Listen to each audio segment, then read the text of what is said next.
Yeah, this is case number 460 on the calendar in the matter of Thompson versus Webb. Parties have been sworn in, Judge. You may be seated. Ma'am, have a seat, please. Ms. Thompson, Mr. Webb used to be your boyfriend. And Correct. He also is the father of a child that you have, a boy. Correct. According to your complaint, while you were living together, Mr. Webb filed false domestic violence charges against you, causing you to be taken into custody.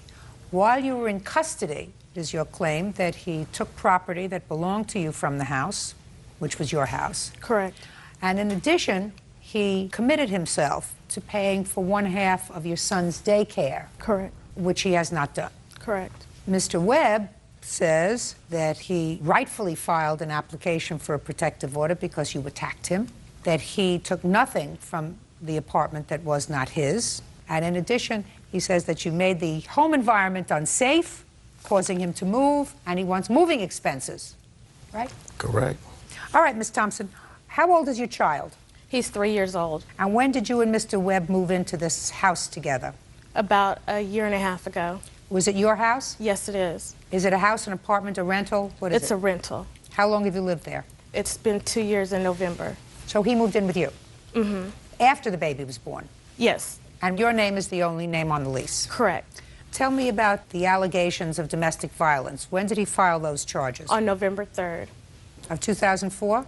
Correct. Tell me about the incident that sparked that. Okay. On November 3rd, I had just came back from school, and I was laying down in the bed, and he came home because we had been arguing a couple of days before the 3rd, and I had told him before the 3rd that, you know, we're not getting along, we need to go our separate ways and make some type of arrangements with our son, Derek.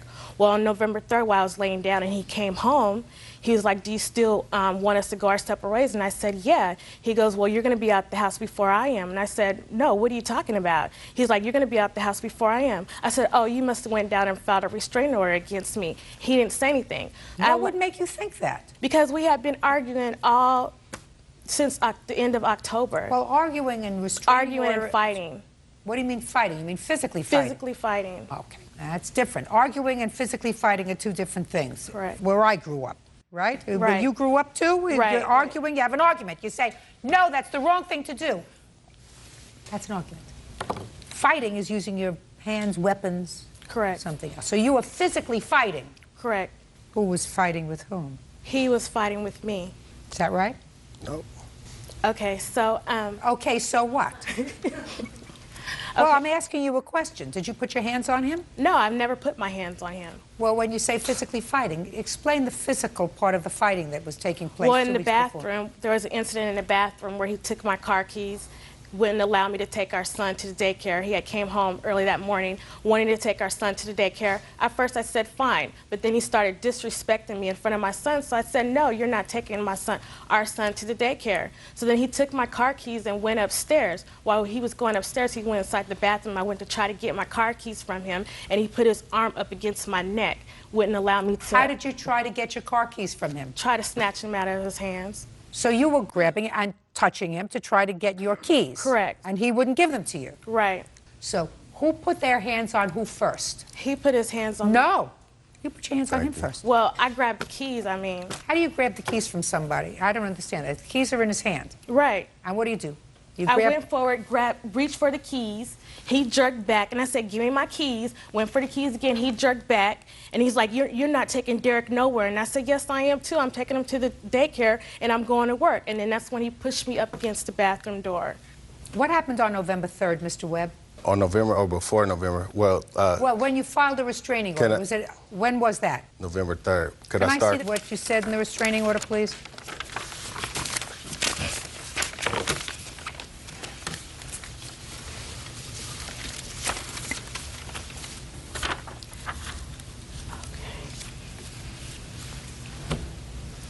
Okay, this is what you say. You say on November 2nd, which was the date of the abuse, sir, according to you, she did something to you at your house. I want you to tell me what it is that she did. Okay. The reason why we were fighting is because I found her prescription for Valtrex. Your Honor, that is not even relevant. I found her prescription. That is not why we were fighting. Listen to me. Don't interrupt him. You explain to me your version of why you were fighting. Okay, that's fine. He didn't interrupt. I'm sorry. You filed this case and you said he made false allegations against you and you want to be compensated for that. Correct. So I have to make a determination. Do you understand? Yes. Good. Go.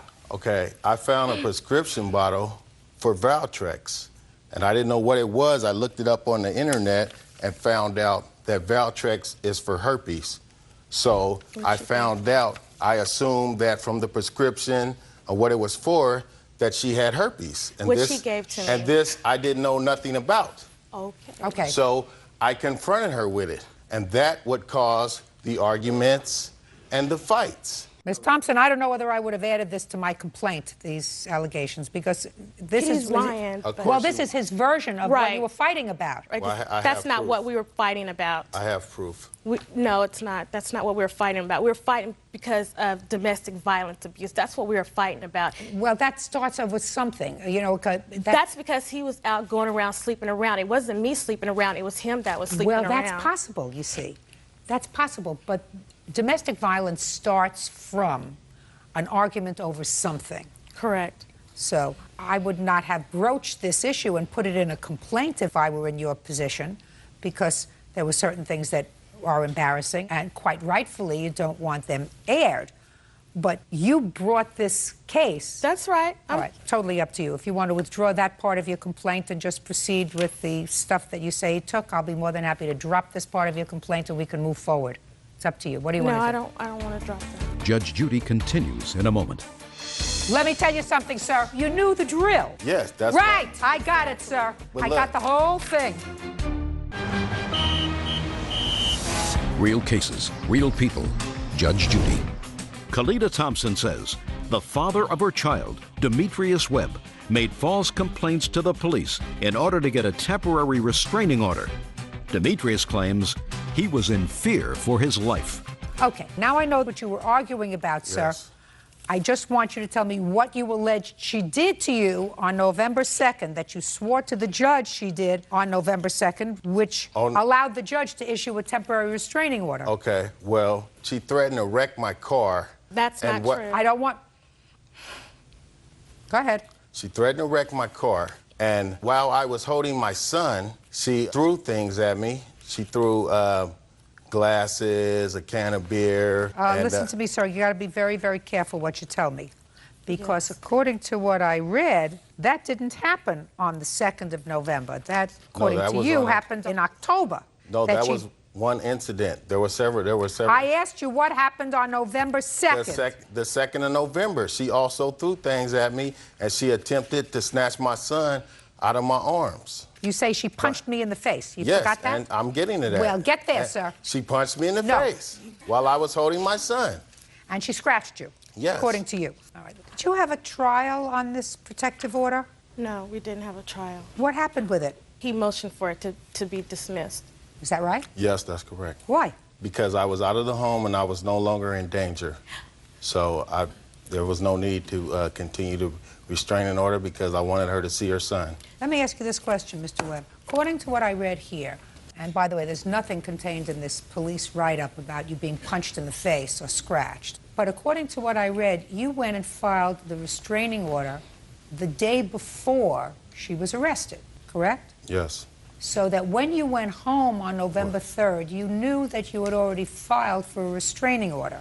Yes. So the day before, you went in to file for a protective order saying, I'm in imminent danger. That's what you said. Yes. And what I don't understand, Mr. Webb, is then you went home. You see, if I went to file for a protective order and I was in imminent danger from somebody, I wouldn't go home to where I knew they were living. Why did you go home on the 3rd?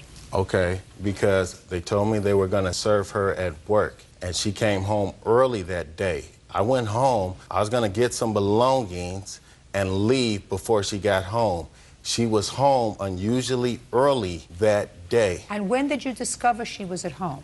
When I got there. Was her car there? Yes. Well, if her car was outside, sir, then you knew she was home. Yes.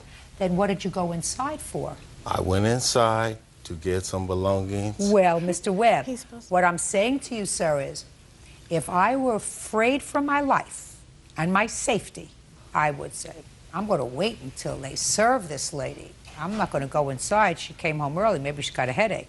I'm not going to go inside to where she's at now because I'm afraid. If I were really afraid. If it wasn't a ploy to get a little one-upmanship. Now, let me understand something. After she was arrested, how long did you stay in jail? Not in jail. I was restrained from my house for 7 days. So you were out of the house for 7 days. Correct. Where was your son? I had my 2 oldest sons with me, and the youngest one was with him because he said that I would put my youngest son in danger or had some anger management problem. Okay. And then you went into court, sir, and you withdrew the protective order after 7 days. Is that right? Yes. You mean in 7 days you got back together, you discussed things nicely with each other? No, because the danger was in the home. I wasn't in the home anymore. I was moved out. So this protective order that you filed, sir, the purpose of it was to allow you to peaceably move out of your home. Is that what you're telling me? No, the purpose of it was allow me to move out of my home without being attacked. No, the purpose Just a second. I said to move out of your home peacefully. Yeah, that's correct. Yeah. Well, then you were abusing the system, sir. No, I wasn't. No, because that's not what you wrote here. It's not what you told the judge. If you had said in your moving papers, listen, we've been fighting. I just want to be able to get my things and move out of the house without any problem. Judge would have said, fine. I will give you an order that says that you, in the company of a police officer, may go home, remove your personal property, and leave. That's not what you said here. You said you were in danger, your son was in danger. In the time when I got the restraining order, I wasn't even planning on moving. Let me tell you something, sir.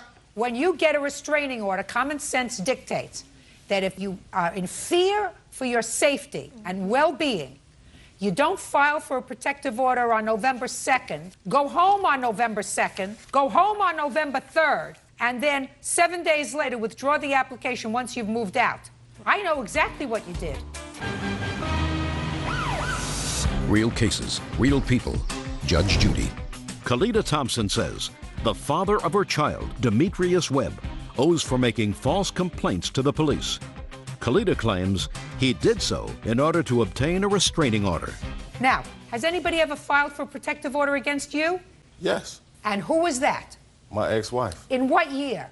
In 1990, like 99. And what happened with that protective order? Was she granted an order of protection or was it dismissed? Dismissed. During the time that the protective order was in place, did you have to stay away from your ex-wife? Yes. Did you have children together? No. Did you have property in the house? Yes.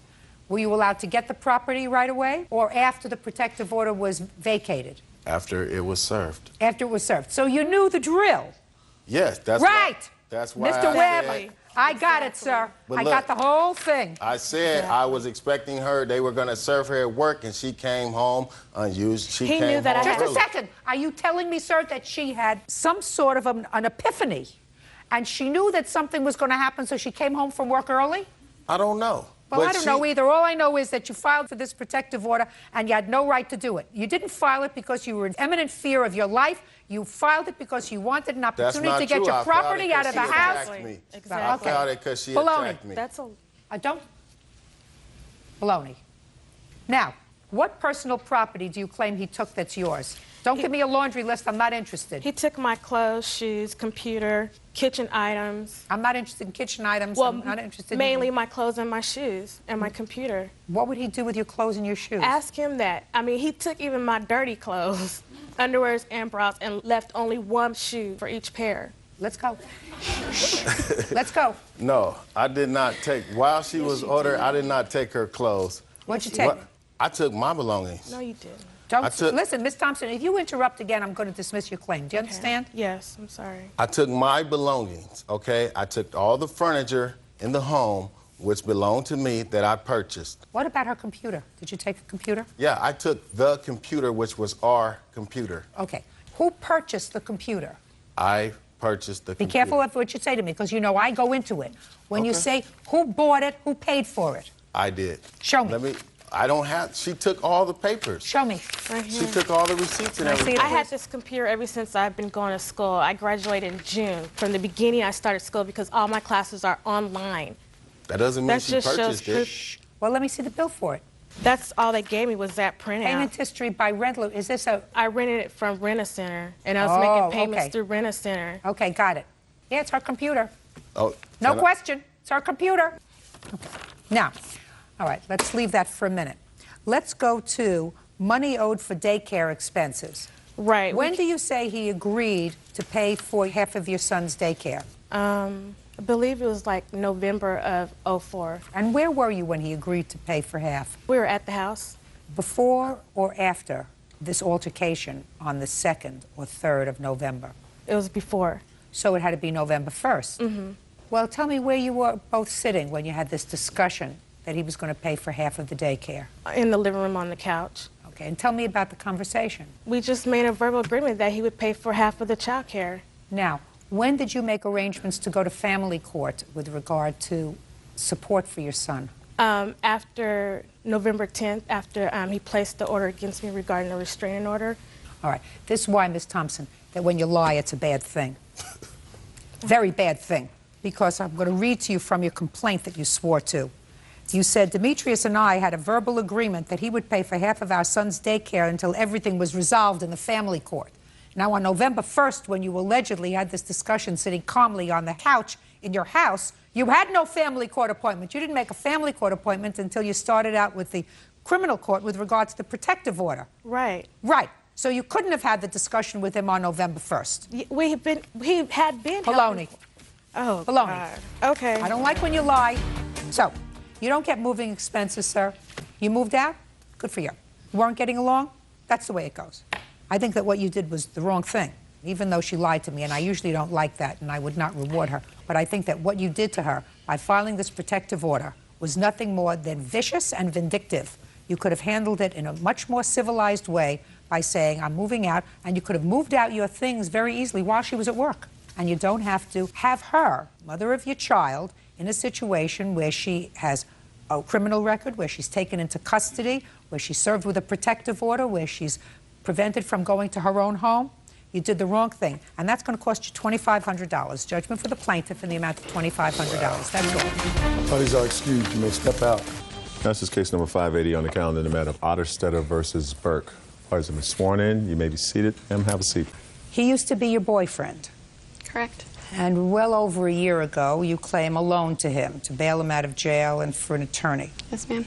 After he didn't pay you back for the loan, you decided to move into an apartment with him and signed a lease. You were there for several months. According to you, he assaulted you. Yes, ma'am. He was put out of the house. Don't laugh. I didn't assault her. She assaulted me. Don't laugh. Anyway, he was put out of the house, and you want him to pay his half of the rent for the entire lease. Yes, ma'am. Mr. Burke says that you put a restraining order on him. He was not permitted to go back to the house, so he's not going to pay for an apartment that he can't live in. And with regard to the bail was a gift because she wanted him out of jail.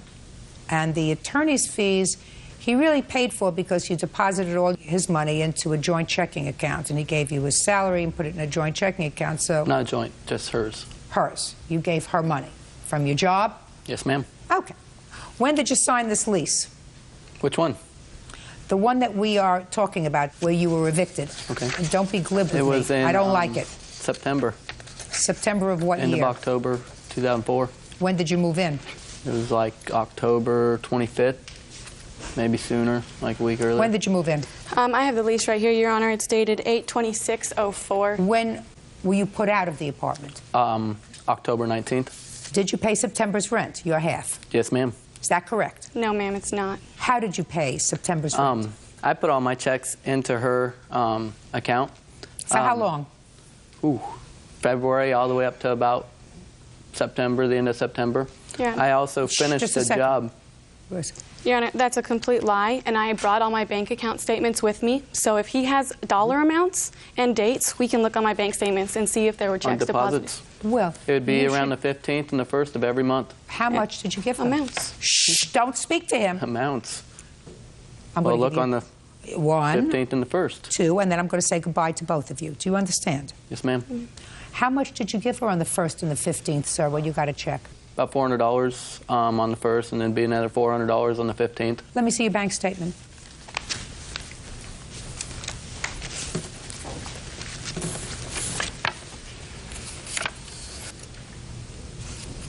What's this U.S. Treasury? I am an employee of the government. National Guard. Bed Bath & Beyond payroll. I was also employed there. Who did you work for, sir? Ray Hall Construction. It would be Payroll Plus that the checks were from. I don't see any of that so far. They should be in there. Well, I don't see any. Not there. I don't see any It's in not here. there because you didn't deposit money in my account. I did. Opti Brand. I worked for them as well, Your Honor. I had 3 jobs. I mean, I have a whole lot of deposits here, sir, but nothing. And any of them unknown? No. Just No. $30, $40, nothing. No $400, sir. any big amounts in June? Now we're going all the way to June. You said since February. I mean, I'm looking. Well, yeah, go back to June and see if there's any big amounts, about $1,000. No, sir, I see a couple of small deposits. Listen to me. $40 or $80. Well, it's kind of funny because she got a $1,600 check that disappeared now. Nothing in June. There's no $1,600 There should be check. because Mr. our Burke, old landlord Mr. paid Burke, us. Mr. Burke, I'm talking about your money. And I know, we're and my talking money about, got and put all into we're her talking account. about is September. First, we're talking about September. You said you paid it. September, yes, ma'am.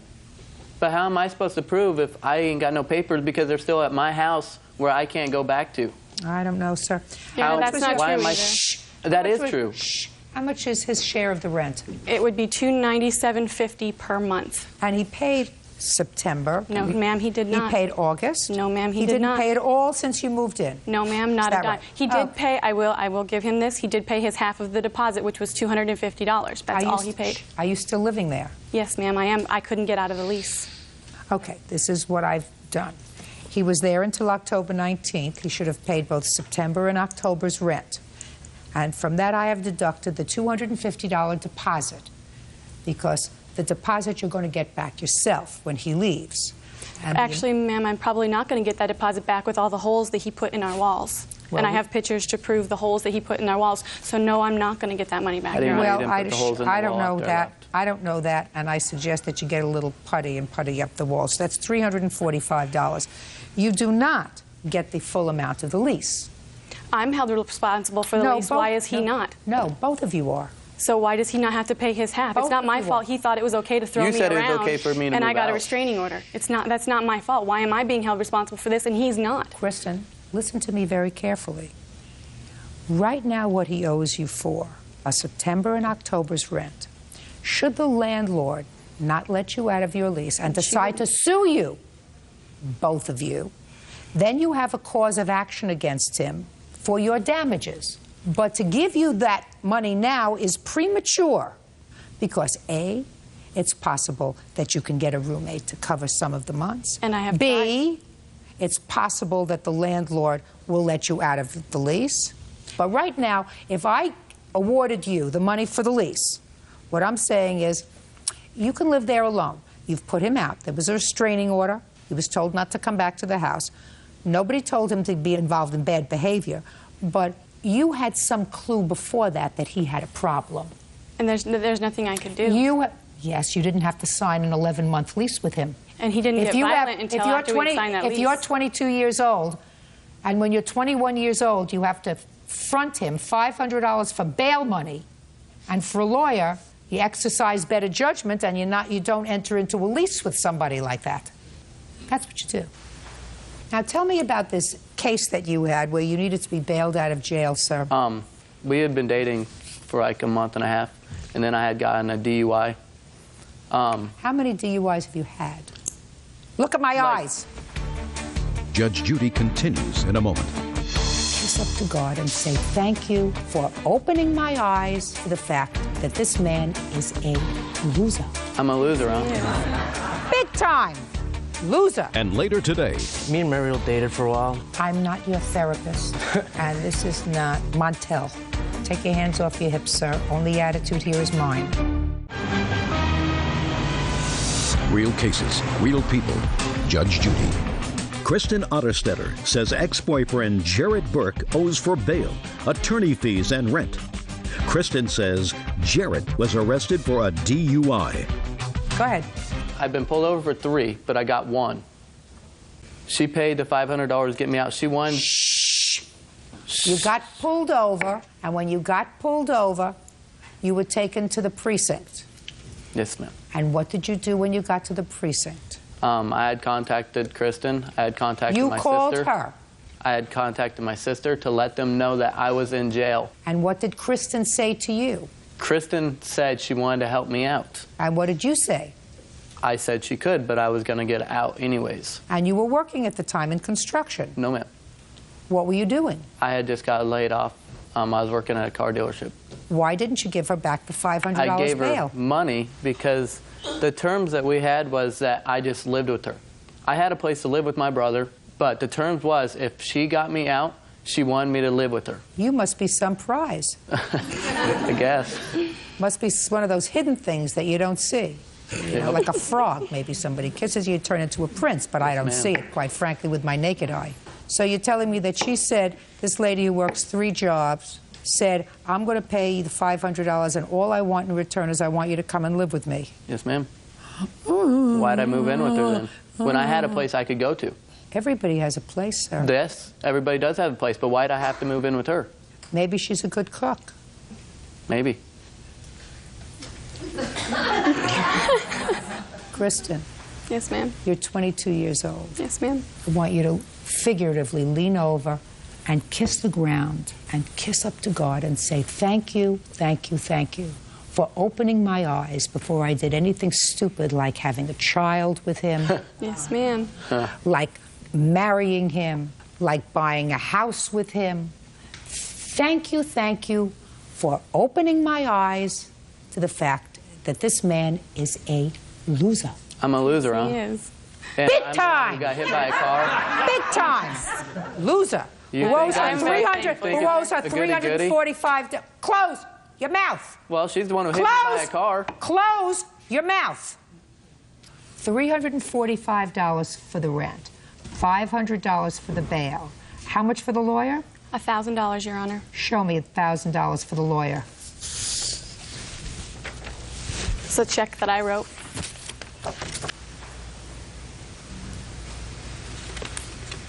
What happened with his DUI case? Yeah, and that's the reason that I did have to stay is because I will admit I was stupid and I signed his bail and therefore I had to keep track of him. Otherwise, the courts would have come after me for $5,000. Don't tell me that that's the reason, Kristen, because I don't believe it. Not for a second. Are you telling me you let him move in with you so that you could keep track of him? No. Were you keeping track of him at night too? No. Huh? I offered him a place to stay because he said he could stay with his little brother, but his little brother kicked him out. Kristen, listen to me very carefully, sweetheart. I don't even think your mother's buying that. For some strange reason, I hope you just had a lapse in judgment. Yes, I did. You seem like a hard-working girl who's got everything in order. I'm very impressed with what you've done with your life so far as your work history is concerned. Don't pick on losers. You're a terrific gal. Pick on a winner. Yes, ma'am. Judgment for the plaintiff for the bail, $500, $1,000 for the lawyer, and $345 for his rent. 2 months. That's all. Parties are excused. You may step out. I just figured, you know, if somebody could help give him a fresh start, he may be able to change his life, and obviously he can't. She had beaten me up and hit me with a truck, and I got in trouble for arguing with her, and that's why I got arrested. He just got really angry, threw me around, threw a knife across the room, wouldn't let me out of the house. I attacked myself with a knife. I was trying to go out with my friends that night. She had an abortion, and I just kind of thought my life, you know, was done. I couldn't stand it. You know, I lost everything I wanted. Like she said, I need to stay away from guys like him. And now the next case. All parties in the matter of Maya versus Magana, step forward, please. 20-year-old administrative assistant Mariel Meyer is suing her ex-boyfriend, 24-year-old construction worker Luis Magana, for unpaid credit card charges. Luis says Mariel gave him the card to use as he pleased. Ms. Meyer, I assume this is your twin sister over here that you brought to court. Yeah. And I assume you brought her so that she could tell me what a lousy character Mr. Magana? Magana. Mr. Magana is. Because she used to date him. Yeah. When she got finished with him because she found out that he was a person of, according to her, poor character, you decided not to believe her and you started to date him. Yep. In addition to starting to date him, you got a credit card and decided it would be nice to give him another card. And he's supposed to pay whatever he spent on that card. And he took the card and spent some money, paid you some for the bill, and then you broke up and you claim he still owes you some money. And Mr. Magana says what? Me and Mariel. First, I want you to stand up on your own 2 feet. All right. Me and Mariel dated for a while. Listen to me. I'm not your therapist. And this is not Montel. So I don't care about you dating. I already said you were dating. Take your hands off your hips, sir. Only attitude here is mine. I feel I don't owe her that money because, first of all, I never asked for her to give me a card. She gave me the card. Okay, so that's the first thing. You never asked her for the card. No, ma'am. Okay. Let's have it all at one time because I'm really interested in all of your defenses. I want to hear them all. First, you never asked her for the card, but she gave it to you anyway. No, I did not. Next. She said that she got the card because she wanted to build up her credit and that I could make some charges on it. So she gave it to you so that you could make charges on it so she could build up her credit. Yeah, making payments back on the credit card and whatnot. And that you were going to make payments on it. Yeah. The agreement that we made was that I was going to give her some money. This was after the fact that we had broken up and she discontinued the card for me. It was never an agreement that I was going to pay whatever things were charged on there. Can I say something? No. These things were charged. He's doing miserably enough on his own. Why don't you just let him finish? These are things that were charged when we'd go out partying, clubbing, and whatnot. Things that were charged so I wouldn't look like a cheapskate or whatever when we'd go out with friends and whatnot. So you wouldn't look like a freeloader. I guess you can say that. Why didn't you pay cash? Just saw it easier to pay with the card. Well, she could have used her card. I mean, you each had a card, right? That's correct. Why did you use yours? Like I said, when we were with our friends, you know, I mean, being the guy, you know, it looks better. You know, the guy paying for things, so I'd just whip out the card that I had and put the charges Well, on there. so what you're telling me, sir, is that you really were committing a fraud. You were saying to the other people that you were with, listen, I'm the guy, and I'm taking care of the meal or the club, but in actuality, what you were thinking was, I'm not going to pay for this. Is that what I'm understanding? I'm trying to understand you, Mr. Magana. The way... Because the first reason that you gave me that you're not responsible is because you never asked for the card. Correct. Okay. And so let me respond to that first.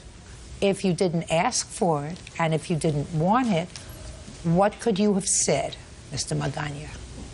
I could have said no, but... That's right. You could have said no. I don't need the credit card.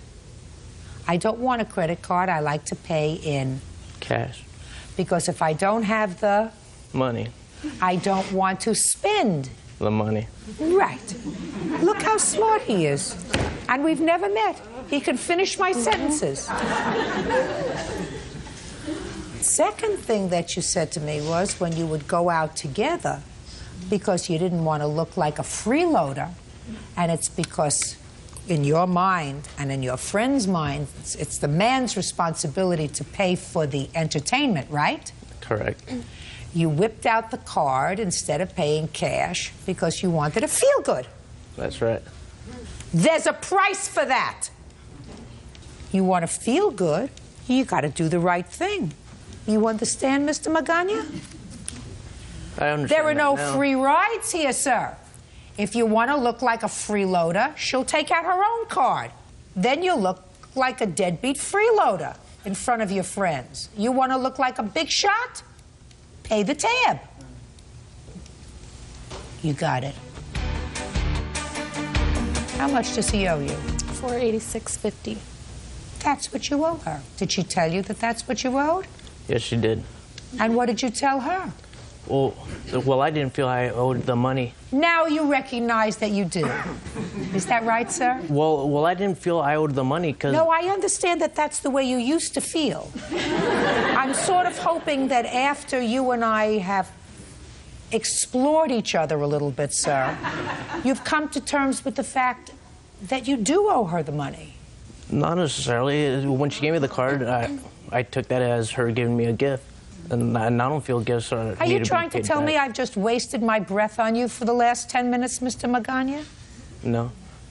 So that you understand that you owe her the money. All right, correct. $486.50, judgment for the plaintiff. That's all. Thank you. Parties are excused. You may step out.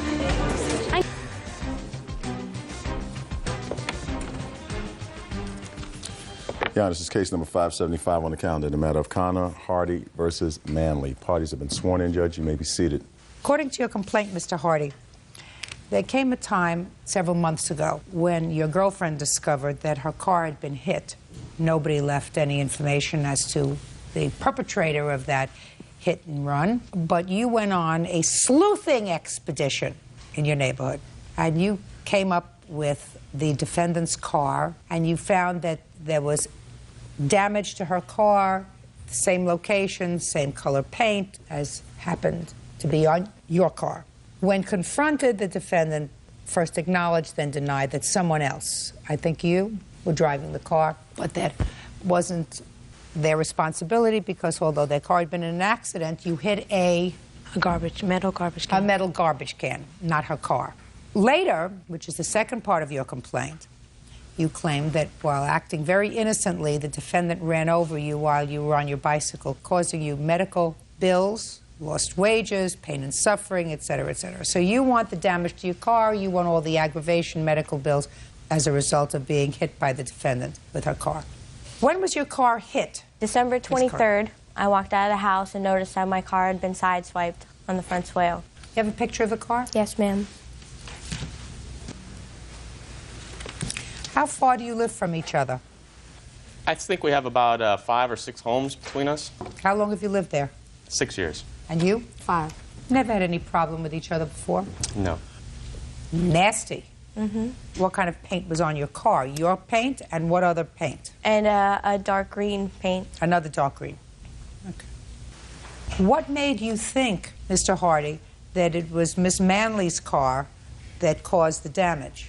Well, on Christmas Eve, I took a walk down the street. We live on a dead-end street, so I knew if there was somebody on the street that damaged the car, there was a good possibility the car would be there. I walked down the street and saw the damaged vehicle in her carport. I knocked on her door. Where was it damaged? It is damaged on the front passenger side. We have the pictures.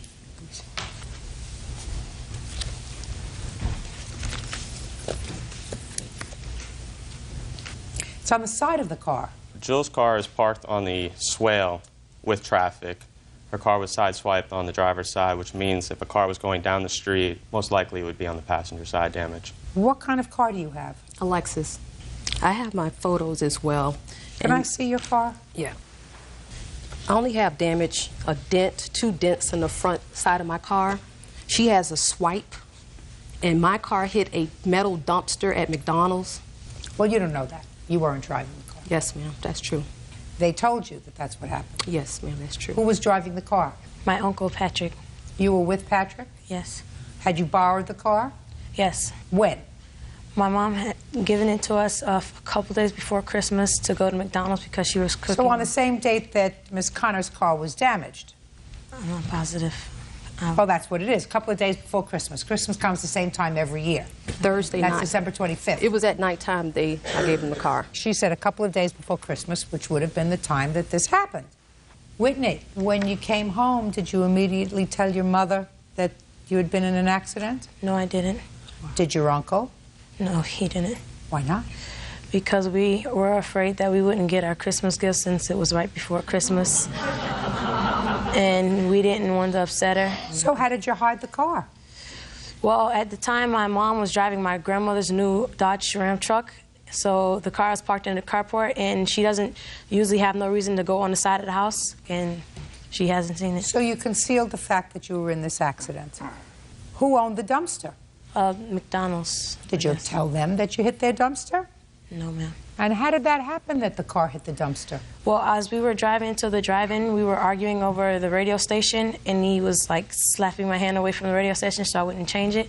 And I grabbed the wheel, and the car kind of swerved and hit the dumpster. Now, let's leave that for a moment. When you approached Miss Manley, what did she say? I knocked at the front door. I asked her, had her car been in an accident with my car on the street? She told me she had not driven the car in 4 days. I knew nothing about it. I asked her to come outside and look at her car. Was she surprised? Oh, she was very surprised to see the damage on her car. Called Whitney to the carport door. She asked Whitney if Whitney had driven the vehicle. Whitney said yes, she had driven the vehicle. That's not true. Don't That's not true. Don't speak. Sorry. And that she had sideswiped my girlfriend's car on her way That to is not McDonald's. Listen to me. I'm sorry. Okay, I'm sorry, but that's not true. Okay. What do you think? I don't hear? I heard what you said, and I told you to be quiet. You're going to have an opportunity to respond to him. Go ahead. Whitney said yes, she had driven the car. She had hit Jill's car on the way to McDonald's, stated that she was putting on her seatbelt at the time of the accident, and had just swerved over and rubbed the car and was afraid to tell anybody. Whitney doesn't even know how to drive. Listen to me. It's my job to figure out who's telling the truth and who's not. Do you understand? Yes, ma'am. So what did you do? I told her that I would like to call the police. Patrice said this is not a good idea to call the police because Whitney is not covered by her auto insurance, and she would be more than happy to just pay for the damages if I brought her an estimate. She wrote down her name and phone number. Let me see it, please. I left that on the door. Listen to me. When it's your turn, you will speak. Okay, I'm sorry. This is her handwriting. Yes, ma'am. And you wrote down your name and phone number. Yes. And put it on his door. Yes. For what reason? Because I had to talk with her on what happened because she never said anything when he came. He asked her, I asked her, did she know about an accident to her car? Whitney said no. Okay? After that point, she didn't say anything else. So therefore, while he was there, if I was going to write down all that information, I would have given him my insurance and other papers. No, that's not true, madam. Why? You usually don't get an opportunity for me to answer your questions, but I'm going to do it for you because you seem to be speaking out of turn. And maybe if I explain to you why you would give him your phone number instead of your insurance information, you will understand. Because what he says is that your daughter said, yes, she drove the car, she had an accident, which sounds right to me, that you said, don't call the police because my insurance isn't going to cover her because she's only 15. Give me an estimate and we'll pay for it. And you gave him your phone number. That's a logical explanation. Now, say nothing, because I've answered you. Judge Judy continues in a moment. As I went to the car, he started calling me a black, all these words. He kicked the car door, and he said I messed with the wrong cracker. Real cases, real people. Judge Judy. Greg Hardy and his girlfriend Jill Connor say their neighbor, 15-year-old Whitney Manley, sideswiped their car. The couple also claims Whitney's mother, Patrice Manley, ran over Greg's bicycle. You gave her the estimate, and what happened? She said that the estimate is too much and that she wasn't going to pay for it, and she told me do what I have to do, and that was it. Did she come to your house with an estimate? Yes, she came to my house. Right. She said she knew it was me. Sorry. That's all. There would have been no reason for you to go to her house with an estimate unless she had said to you, bring me an estimate. Right? Right. If her daughter had denied hitting your car and having an uncle hit some trash bin on the same day, there would have been no reason for you, unless you're psychotic, to bring her an estimate. Right? Right. Now let us hop over to what you did later on the bike. Sunday, we believe January 9th, she brought the estimate down to Patrice. Patrice said she was not going to pay for it. It was too much money. Do what we have to do.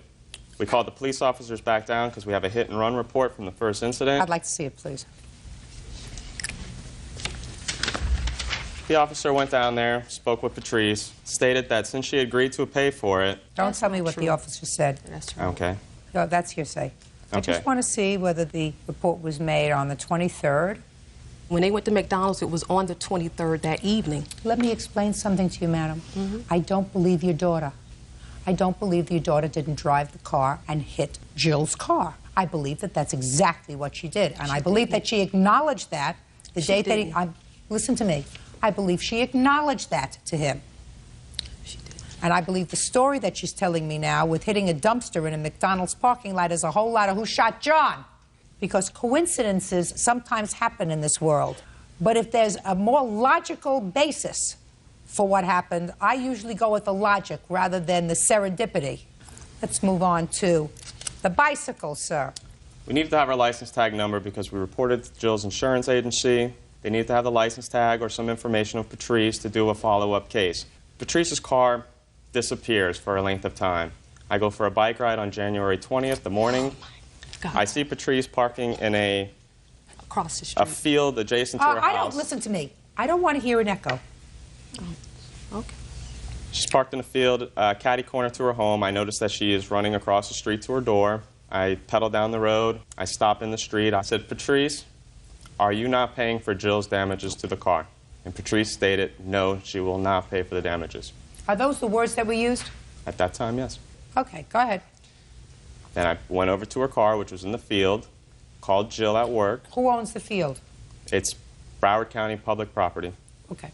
Went to the car, called Jill and gave her the auto tag. Patrice was coming back to her car. Then we had a little bit of an altercation. Was the damage still on the car? Yes. Tell me about the altercation. Basically, we argued about who's going to pay for the car and why What she's did you denying. say to her, and what did she say to you? I stated that I can't believe she's not paying for the car. To do such damage while living in the same neighborhood is ridiculous to me. Why would a neighbor act like this? And I told her she was a liar, and she got into her car. What did she say to you? I don't remember her exact words, Your Honor. Did you call her any names?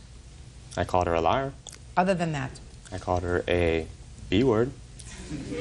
Well, that's what I'm asking you. Yes. Well, you know, when I ask you what the altercation was, and if what you're going to give me is oatmeal, then I'm not going to believe you. Well, do you understand? Right. Real cases, real people. Judge Judy. Greg Hardy and his girlfriend say their neighbor, 15-year-old Whitney Manley, sideswiped their car. Greg says on a separate occasion, Whitney's mother, Patrice Manley, ran over his bicycle. Did she say anything to you? She made comments back to me. I don't really know what she said, to be honest. Do you remember what you said to him? When I came out from the house, he was on the back of the car on the phone. He had his dog with him, a bulldog this big, while he was on the bike. As he was talking, I did not say anything. As I went to the car, he started calling me a black, all of these words. And I didn't say anything to him because I didn't get upset. I just didn't say nothing. I got in the car and I rolled down the window. He came next on the driver's side. He kicked the car door and he said, I messed with the wrong cracker. I then asked him, what is a cracker? He said, I'm going to get you. He proceeded with the dog, he hopped on the bike, and he proceeded to the street. As I'm driving off, he's in front of my car, would not let me pass. I went around him to not hit him or anything. I went around him. As I went around him, I don't know if the dog stopped or the bike stopped, whatever stopped, but his wheel was under my car because he was still trying to get in front of my car. And then as soon as that happened, when my back tire hit his back tire, he fell off the bike, and I stopped right there. I didn't move, left it as is. He said, I got you now. I got you now. So I didn't say anything. I said, no, I got a good Negro lawyer, is what I told him. So he then picked up the phone and called the police. I, as well, called the police. 2 police came out to the scene, as well as the paramedics. Can I see the police report on that, please? Yes.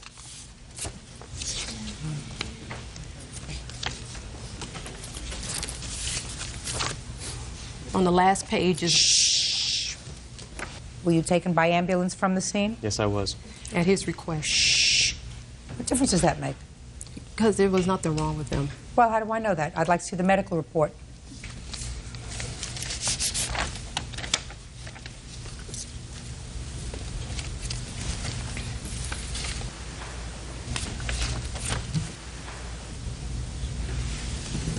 Is this your injury on your ankle? Yes. Looks like it got caught in the spokes of the bicycle. The front crankshaft, yes. So now I have a few questions for you, Mr. Hardy. Why did you pull out your bicycle at the same time that she was pulling out her car? I was on the driver's side door when we were arguing. Yes. And then she had not yet started the car, or maybe she had just started the car. I have to go up the street. It's a dead-end road. I have to go forward. We're both have to go forward. Well, I understand that, but I go first. Listen to me, okay, my friend.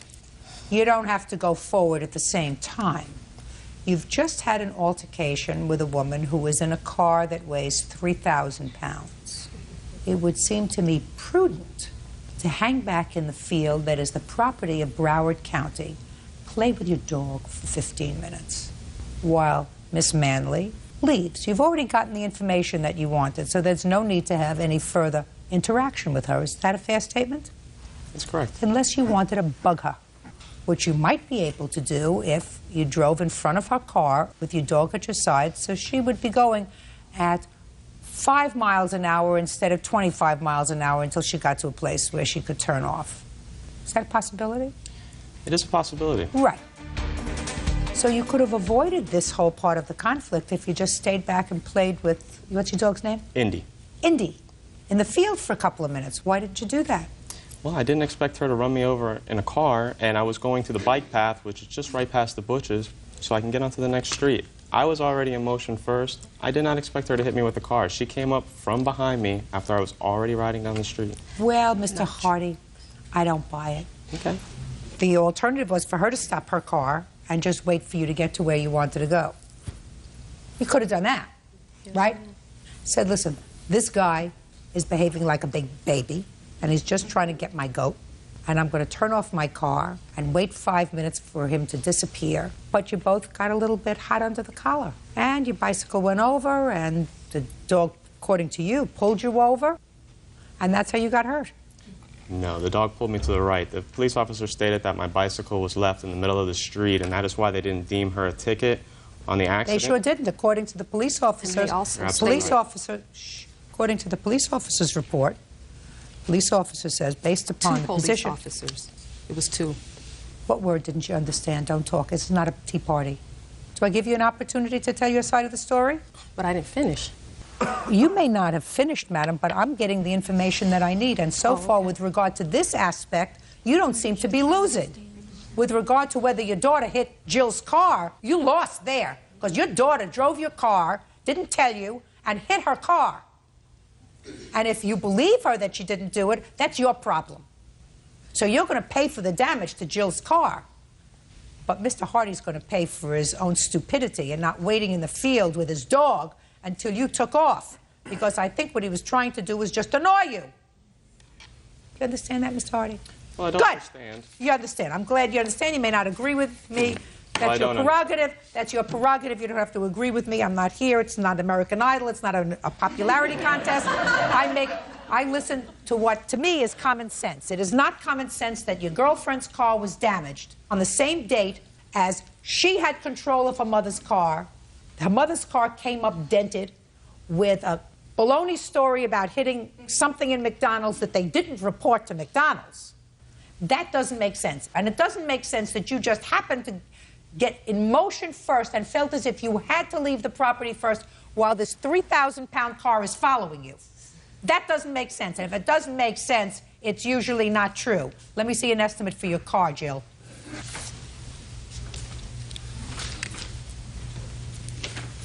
Is your car fixed yet?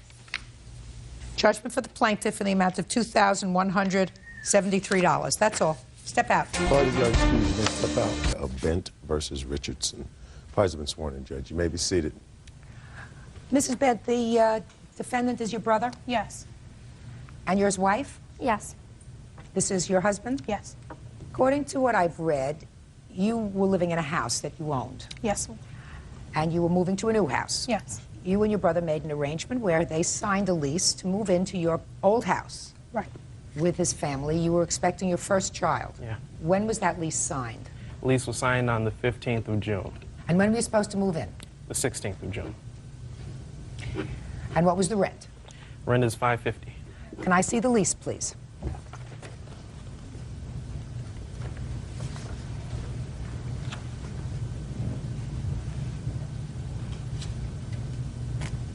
So you really rented this home with an option to buy it? Right. Did you, in fact, deliver the $750 security deposit? Yes, I did. Is that correct? Yes, you did. And you moved in when, sir? I did move in on the 17th of June. Is that correct? No, he actually did move in the 16th that afternoon. Doesn't make any difference, but the problem arose that the home that you were going to move into somehow fell through. Yes, it did. So that you said, fine, I signed this lease, I took you $750, but we're staying with you. Well, that's not the way it went, but... No, that's what happened. Yes. You didn't move out. Right. They moved in. You were supposed to move out by the end of the month. Yes. And you never moved out. Right. And you want them to pay rent. Yes. They did, in fact, pay rent in addition to the $750. For how many months?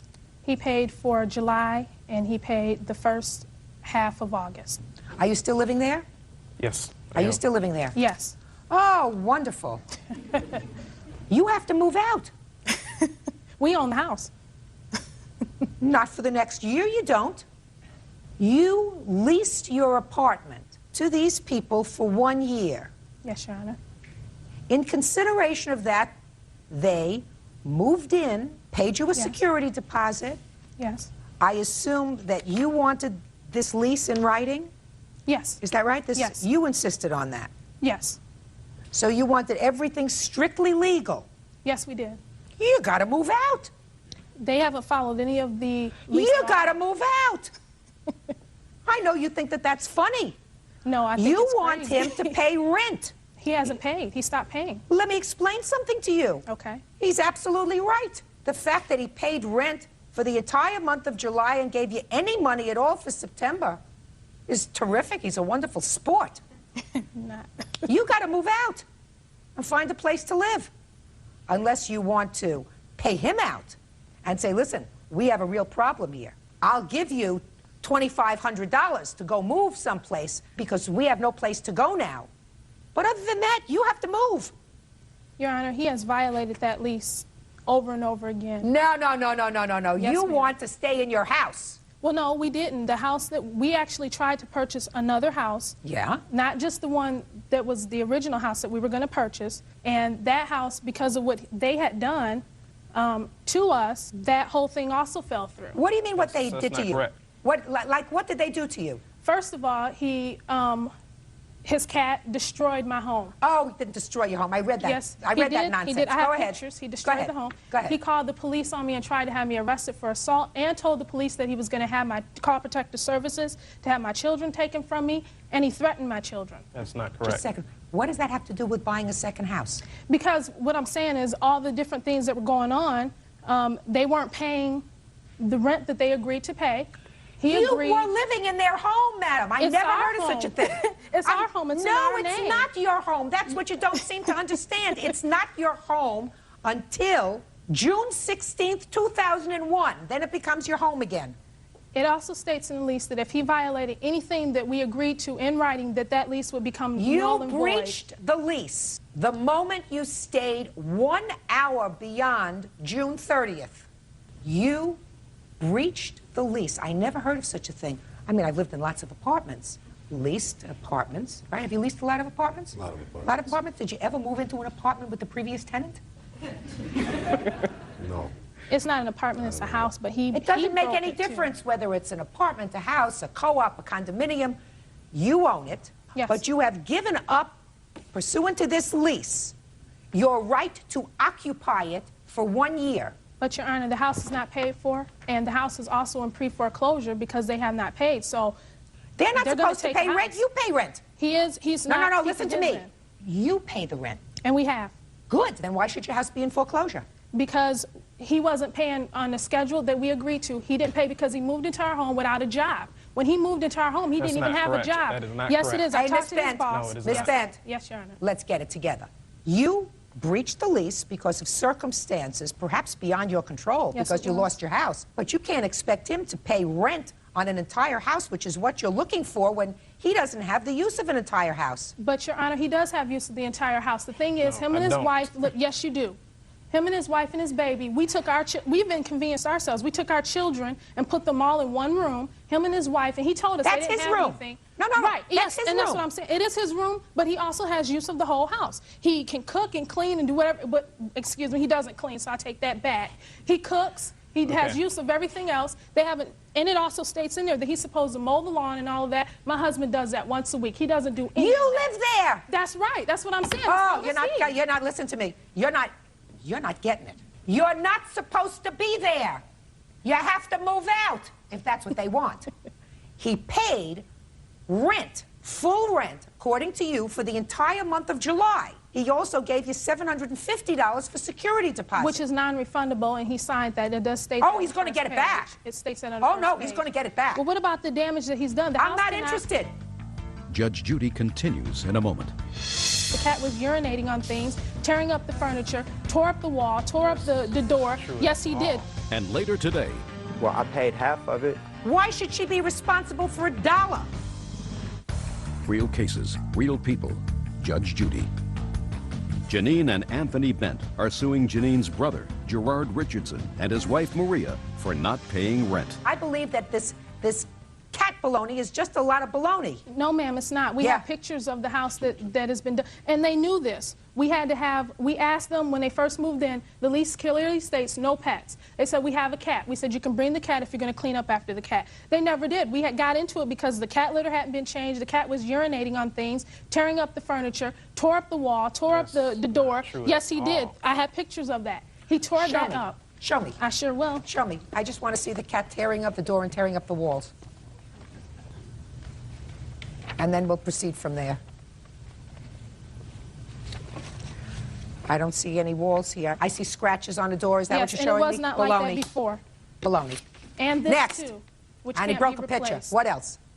Also, he called the police on me and tried to have me arrested Because for assault. I didn't do anything. What happened was I talked to him. I told him, I said, you know, the cat has destroyed this. This belonged to Grandma. You know, she's gone now. We can't replace this. So what? It means something to me. And his wife was like, well, if it was important to you, you should have put it up. No, your cat destroyed your lawsuit is dismissed for the following reason. You signed a lease. You became a landlord. You cannot live in property that you signed your rights away to for 1 year because you have a problem. You could have done several things. You could have taken your family and moved to another apartment. You could have said to your brother, I'm sorry it didn't work out. I will buy you out of your lease. You can say to him, I'll give you your moving expenses. You did none of those things. You just decided that you were all going to live together. No, ma'am. We wanted to leave. We wanted to leave. And you should have left. We could not. We tried to purchase another home. We just didn't have the money at that point. She ain't getting it. She ain't getting it. Your lawsuit is dismissed. Now let's get to your counterclaim. You have a counterclaim. You want your security deposit back. Done. $750. You want your rent back, right? Yes. Done. Now, the reason I'm giving you this money on your counterclaim is she ain't moving. You understand that? I understand. So you should have a little bit of money, which is what she should have done at the beginning, because she's not moving. She doesn't get it. And I can explain to her 4 times. She still doesn't get it. She said, but it's my house. And I want to move, but I can't move. Lease means you move. You paid $750 deposit. You paid $550 in July? Yes. And then it was $200 for the first half of August that I paid her. Fine. So, on your claim for past rent, that claim is dismissed. On your counterclaim, I'm awarding you $1,500 for the breach of the lease. That's all. Parties are excused. You may step out.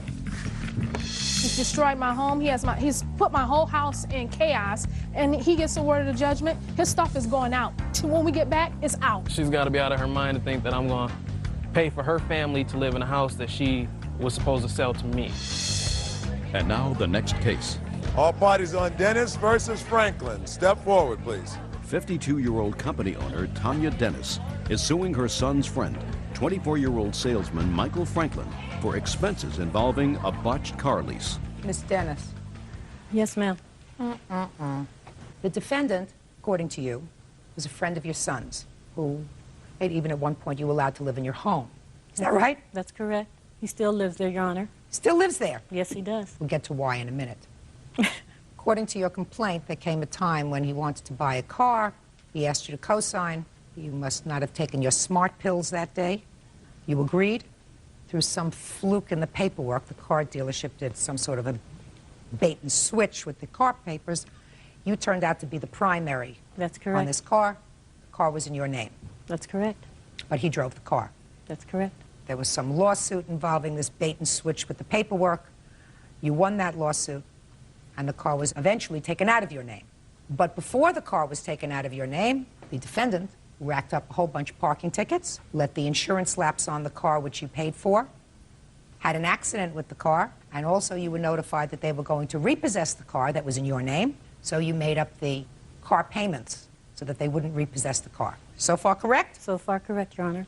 Best as I can put together, the defense to this case is, he says you were both losers. Definitely. Basically, she went to court because of their mishaps and their bad contracts. It set us far behind on payments, as well as... So set who far behind? Me and Melissa originally Who's were Melissa? my ex-girlfriend, who's no longer in my life. Who has the car?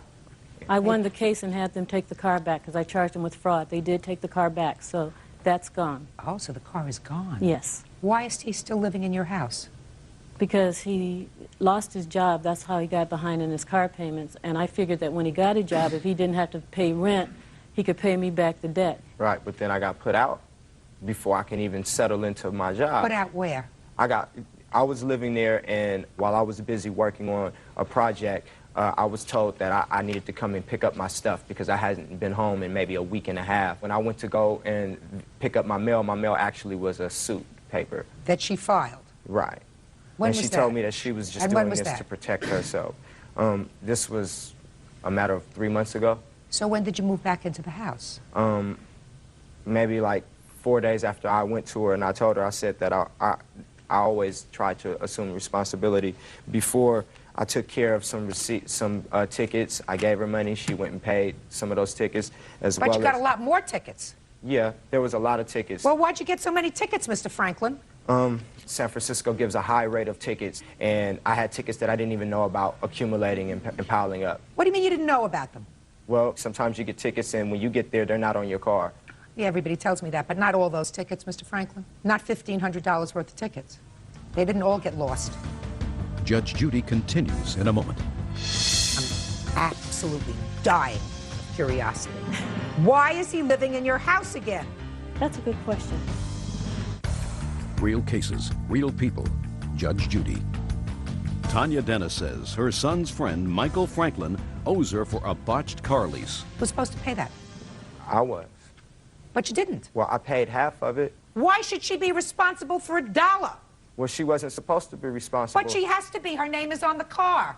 Yeah, but she wasn't supposed to be primary. She was supposed to be co-signer, which meant that we were supposed to receive everything. Okay, so you're both losers because it's all the car dealership's fault. All right, now let's get to the insurance. You let your insurance lapse. Why? It fell behind a month because I lost my job. So you were driving the car without insurance, knowing that she was the primary. What it was is Miss Melissa, right? She was the original person, and it was Melissa. Just a second. She wasn't the friend of Melissa. She was your friend. Right. If Melissa came to her and said to her, would you co-sign a loan for me, do you think she would have done it? No. She came and co-signed the loan because of you. Right. Yeah. Now tell me about the accident. Well, technically it wasn't my fault, but it ended up... let's start out with the not technically, sir. Was Melissa driving the car at the time of the accident? No, she wasn't. We were no Were longer you together. driving the car at the time of the accident? And who paid to have the car fixed? Miss Dennis. Why do you think she should do that? She did that because she was in the primary position in all levels, and she had to protect her butt. But I was in a position where I was going to be able to pay it, but I got kicked out. And because I got kicked out, I had to fend for myself. I have a little girl that just was born, and I had to survive. I couldn't be just sleeping on the street. So why didn't you put the car in a garage? Or you could have sold the car. I needed a job, and in order to work, I needed transportation. Why is that her problem? It's not her problem. But you made it her problem. But it wasn't on purpose. Oy. All right. I'm going to take care of this case, but I'm absolutely dying of curiosity. Why is he living in your house again? That's a good question. I gave him 30 days notice, which is 2 days from now, and I know he still doesn't have any money. And I'm a Christian. I just can't do it. Where's your son? My son is at home also. They stay in my back rec room. What does your son do for a living? He goes to college, and he's a music engineer. What kind of work does the defendant do? He right now is signing up people for long distance, and he's a rap star, a rap artist. Does he work with your son? Yes, he does. Oh, that's what I thought. Judge Judy continues in a moment. What prompted you to file the small claims suit when you filed it? How long ago was that? I filed it, I believe, about 3 months ago, and I went to court, and as the judge tallied up everything, the tickets kept coming in. At first, I sued for $3,500, and he said, I can give you the $3,500, or I can set it aside without prejudice, and you can come back, because by that time, it was up to $4,500. I refiled with the increased amount. When did you refile? I refiled, I guess, about 2-3 weeks ago. Let me see the date of your filing. I didn't bring the papers from that court. The only papers I have, court-wise, is my litigation. Let me see it.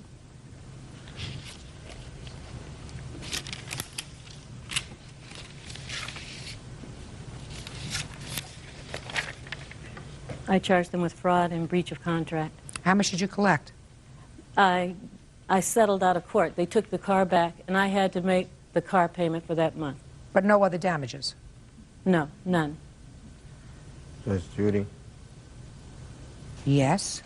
I really don't feel that I should owe her this money because she picked it up. No, I don't think you should owe her this money either. I don't think you owe her any money. I think that you sued the wrong defendant, madam. I don't see his name on the papers. I see Melissa's, Miss Dennis. The reason you're suing him is because he's in closer proximity to you? That's not true. I don't see his name anywhere here. They wouldn't put him on the contract because his credit was so bad. So Melissa was supposed to buy the car for him, and they were going to make me the co-signer. That's what you understood? Right. Even when you were there? Right. No, well, no. No, even when you were there? They made when I went there, I thought that Michael was going to be Get out the of primary. here, Miss Dennis. You're trying to pull the wool over No, my I'm not. eyes, madam. And I guarantee you you're not going to do it. Your case Judge against Judy, this may I defendant say- is dismissed. You want to file against Melissa? You go and do it. That's all. On the matter of Blaylock versus Jackson. Parties have been sworn in, Judge. You may be seated. Miss Blaylock, according to your complaint, you were driving your car. The defendant was a pedestrian. Did you know him from before this incident? No, I didn't. Had you ever seen him before? No, I didn't. You were driving your car. According to you, the defendant came up to your car, broke your car window, causing glass to go in your face. You want him to pay for the car window as well as for a rental car that you had to rent while your car was being fixed. Yes, ma'am. Okay, and where did this happen? On the north side of town in Jacksonville, Florida. Tell me what kind of roadway that is. Is it a 2-lane roadway? Is it 4 lanes? It's a 2-lane road in a residential area. 1 lane in each direction? Yes. Go ahead. Okay, basically I was going down the road, and it's like a 30-mile-per-hour road. So I was driving, and I saw him approaching, coming across the street. And he really wasn't paying attention, so I kind of slowed down. I tooted my horn, and I pointed, you know, to the direction of the sidewalk, like requesting him to go to the sidewalk. So he said something, but I really couldn't hear him because my windows was up. So he kept walking or whatever in front of my car. What do you mean he kept walking in front of your car? Was he going from one side of the street to the other? He was steadily walking ahead. He began to walk ahead. You mean in the street where the cars go? Yes. So he was he walking in the same direction you were? Yes. So he's walking in the same direction you were, but he's walking in the street where the single lane of cars going in one direction had to go, and he was walking. Okay, how much in the street was he? I guess 3 to 4 feet in the street.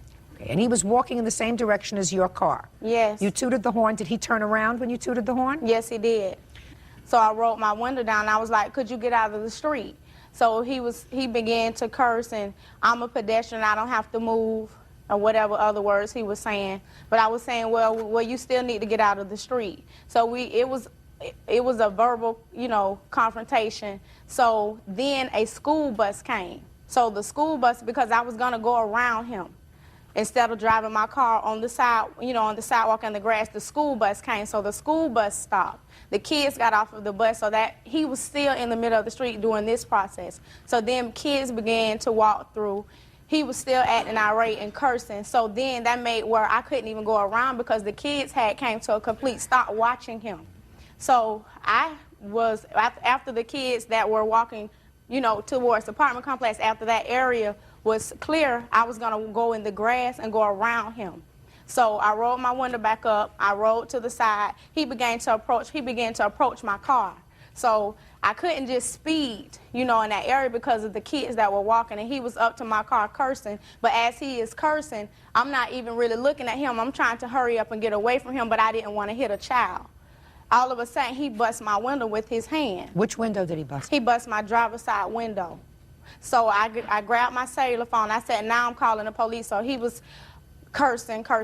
So after, you know, everything was clear, I just went ahead and went, you know, blowed my horn, move, and I went because I didn't want him to further put his hands on me. As I turned the corner, I was calling the police, but the police was already coming. I flagged him down and told him that a person I didn't know had just struck my window, broke it, and struck me. When the police followed me back to the complex, Mr. Jackson was nowhere in sight. We found Mr. Jackson in the back of the apartment complex around other people, and he was just stating that I ran over his feet. His arm was bleeding. He said I ran over his arm. So the officer was ready to take me to jail. It was my word against his. The rescue came, and the rescue began to pick glass out of his arm. So then the officer was like, well, how did, she run over your feet? I see no tire marks. How did she run over your arm? I see no, where's the glass coming from? So he just went on, and the officer told me to be quiet and had me step to the side. So I really couldn't say whatever else he was saying. Let me see the police report. You were not cited, Miss Baylock, is that right? Both of us were giving, in my city, we get yellow cards to go downtown to the state attorney's office. At the beginning, I was given the card because I was the suspect, but after the rescue came and was picking glass out of his arm, he became a suspect also. But nothing happened with either one of those cards? Yes. What happened with it? Okay. I went to the state attorney's office to file my complaint because I didn't know him. And, I just wanted to feel safe. I didn't know this man. I don't know, what type of person he was. Okay, we had mediation. He made threats during the mediation, stated to me that he was going to sue me, made other threats stating that when he got through with me, I would be nobody, I would be nothing. So what happened with that mediation? Okay, they closed the mediation because he was very irate, and the person that was doing the mediation was like an older type senior citizen type person, and he was hollering too much, and the man couldn't speak over him, so we were supposed to be back down there.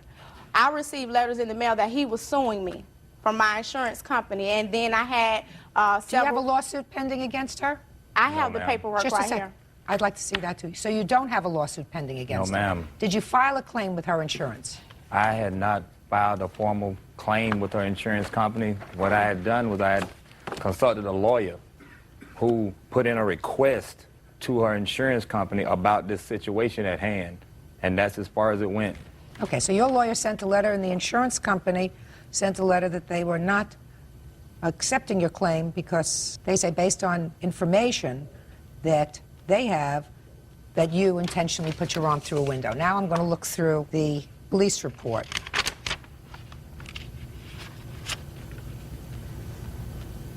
Okay. Let me hear your version of these events, Mr. Jackson. Yes, ma'am. On the morning, well, on the day that this thing occurred, I was crossing the street. I just stopped some kids from fighting. This was a school zone, total school zone. There's a big school there. I crossed the street. I'm on the sidewalk walking down the street. I'm going to visit my son at his mom's house. All of a sudden, she pulls up on the side of me, blowing her horn erratically and waving her hands. Then she rolls her window down and begins yelling and screaming and cursing at me.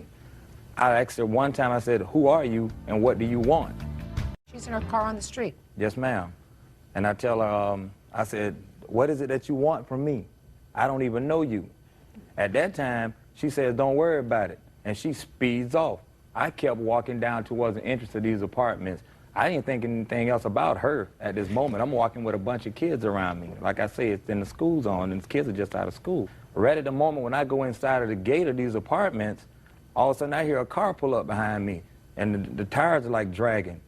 At that time, she rolls her window down and yells at me, "Was there something that you want to say to me? So-and-so and so-and-so," just cursing me all out. I looked at her again, and I go, "I can't believe that you came back. What is it that you want? Who are you? I don't even know you." She says, "I should have ran you over before, and I will run you over now." So she backs her car up a little bit, cuts the wheels, and runs over me. At that time, when she hit me, the side of her car spent me around, and my arm went through her window, causing the window to break. I left there and went running through the apartments to go and try to get some help. So according to your statement, Mr. Jackson, this person that you didn't know at all Yes, ma'am. was driving down the street. Yes, ma'am, pretty much. And for no earthly reason whatsoever, stopped her car at some Yes, point ma'am. to verbally berate you and then assault you. That's what you're telling me. Yes, ma'am. Mr. Jackson, she doesn't appear to me to be psychotic. She was coming from work, which I assume means that she wasn't drunk. Now, I want you to hold out your arm, sir, and show me where the glass was on your arm. Where the glass was? Yes. It was around my elbow. Right. Okay. And so you're telling me that she ran over your feet. She ran over my feet, yes, ma'am. Which the police say they saw no indication of tire marks or anything else on your shoes. I just don't understand how, if she ran over your feet, your elbow was injured. It wasn't like that at all, Your Honor. How was it, Mr. Jackson? She pulled up behind me in the driveway of this apartment. Yes. She backed up, and when she ran over me, the side of her car mirror hit me and spent me around. Then she backed up across the street and tried to run over me again. It's getting better. Do you have a hospital report, sir? Yes, ma'am. May I see it, please? I've also had pictures. Hmm?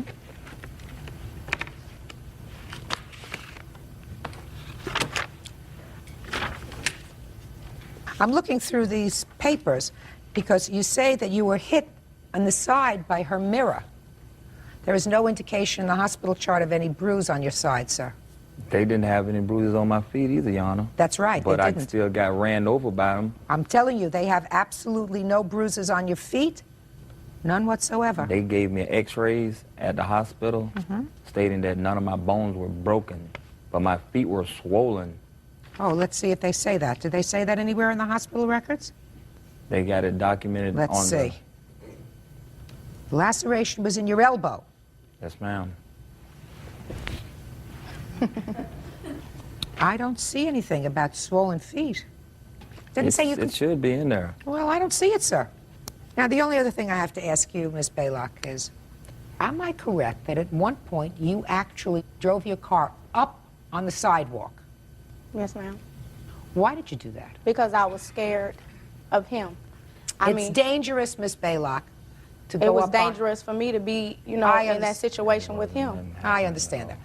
You shouldn't have gone up on the I ground. feel as though I was wrong, but I had no choice. you After may- he struck me once, I felt as though he was going to yank me out of the car or something. He was very No. irate. He hadn't struck you yet when you went up on the grass.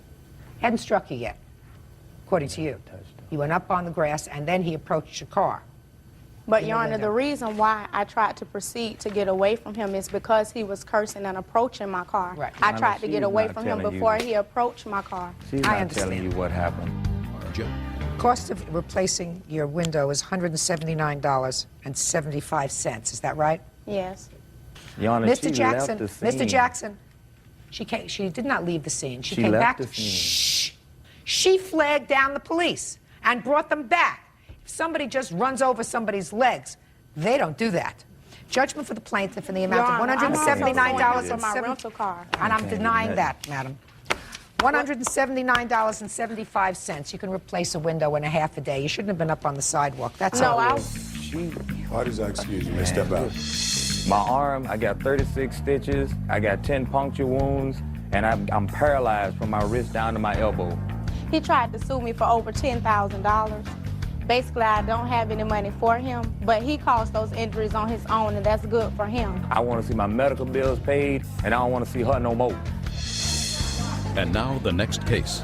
All parties on Leyva versus Rodriguez. Step forward, please. 28-year-old bank teller supervisor Cheyenne Leyva is suing 18-year-old Gabriel Rodriguez for damage to her car caused by a water balloon. So you're driving around in your brand new van. Right. How many days old is your van? It's about a day and a half old. I got it on Thursday night, and this happened Saturday afternoon. Brand new? Right. And there are a bunch of idiot teenagers that, for sport, are throwing things at cars. Right. We were driving down the road, and we heard two loud dents, and so I stopped the car and got out of the van to see what happened. My little sister said they ran this way. There was like a low block wall and an office complex. They started running into the office complex. How many of them? 3. And they were apprehended. Right. We chased them. They ran into their house. I was on the phone with the police the whole time. We waited, and the police got there. They knocked on the door. Gabe had tried to, he jumped the back fence and started to walk off, but the police went and got him. Now, you had damage to this brand new van. Right. There was 2 dents in the side door. And how much was the damage? It was about $540. Now, 2 of the young men, one paid their third in full. Right. And the other one paid half. And is paying slowly. Right. But Mr. Rodriguez over here says, I'm not paying. Right. Well, he said he would at first, but now all of a sudden he says he's not responsible. He says he's not paying because his balloon missed. That's right.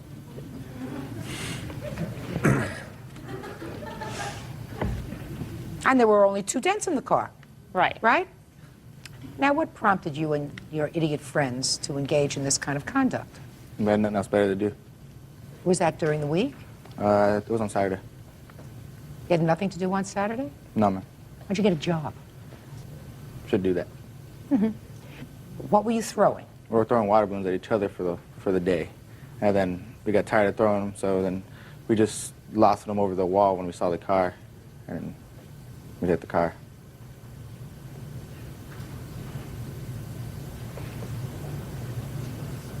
Did you say we hit the car? Well, there was 4 of us. Yes. And then when we threw it, I watched my water balloon, and mine went right over the top. And my 2 friends, there was 4 of us, and we threw 4 water balloons, and 2 out of 4 hit the car. Okay. And you watched yours very carefully, and yours missed. Mm-hmm. So therefore, you're not responsible for the damage. Yes. Wrong! Let me see the estimate for the damage. Fool. An idiot. Maybe he can't find a job. 531. Make it 532, this change. Divided by 3.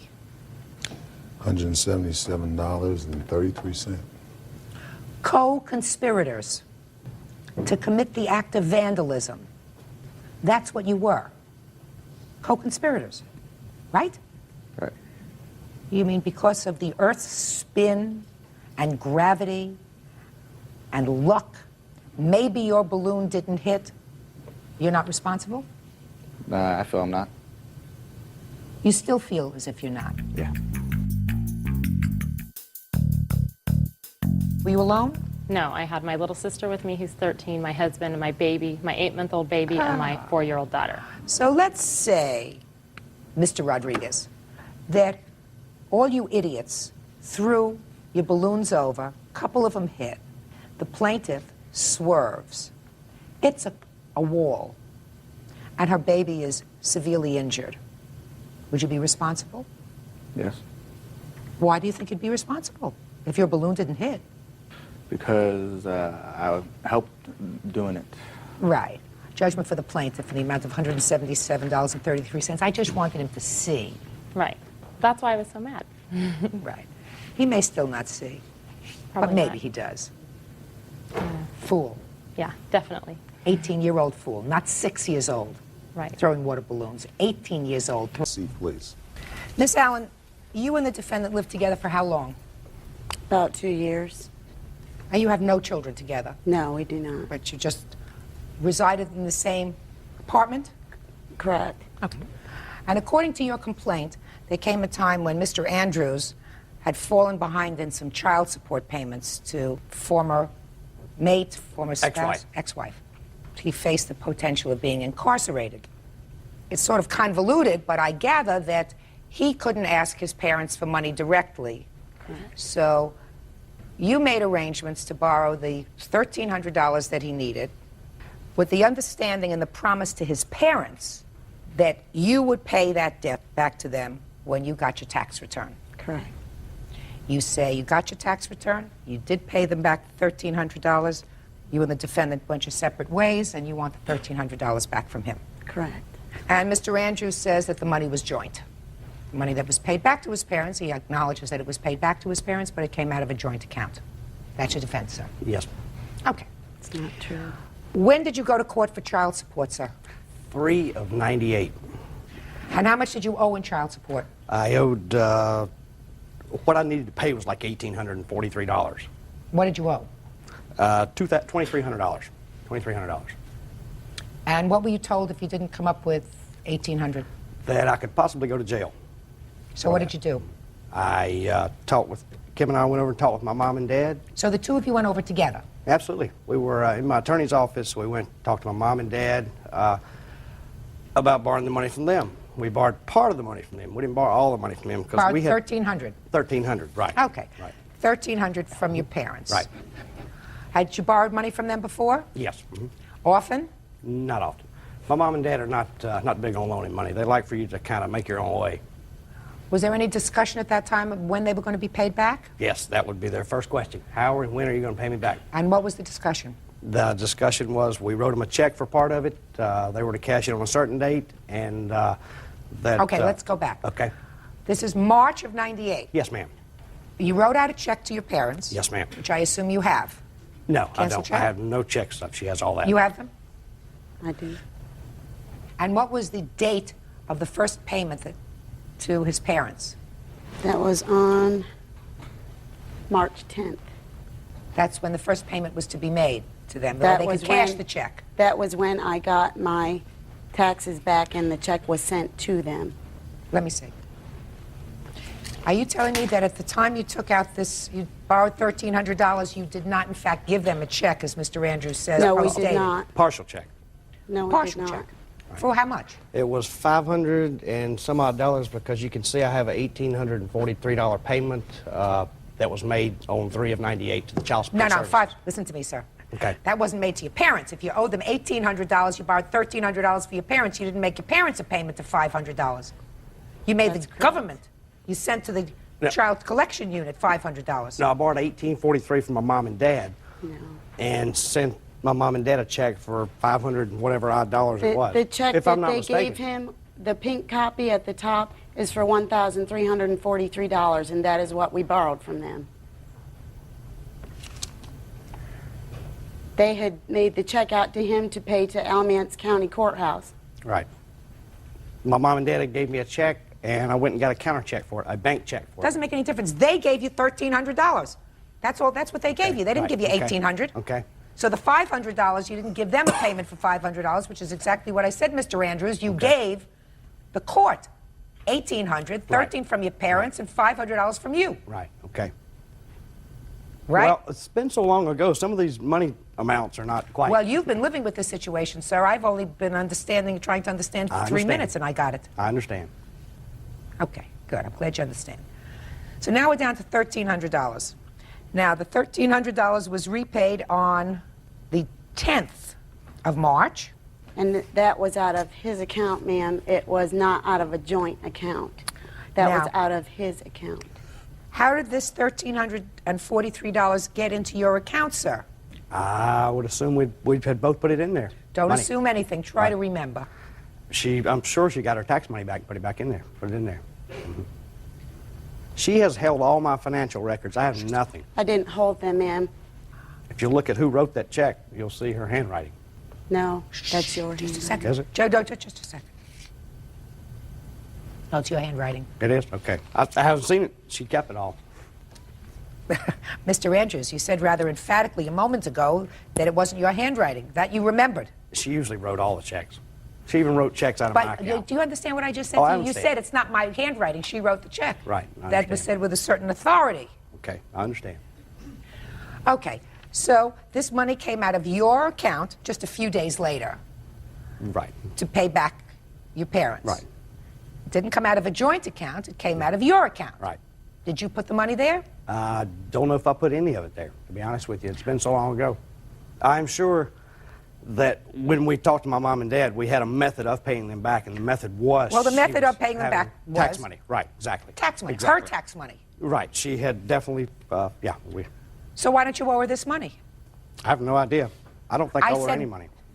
Well, explain that to me. I mean, your answer, Mr. Andrews, says that the money was paid from a joint... Let me Right. try to... That was best of my recollection. She's had... That doesn't say to the best of your recollection Okay, here. I It understand. says, my parents loaned Kim and I the money to pay my child support payments. Right.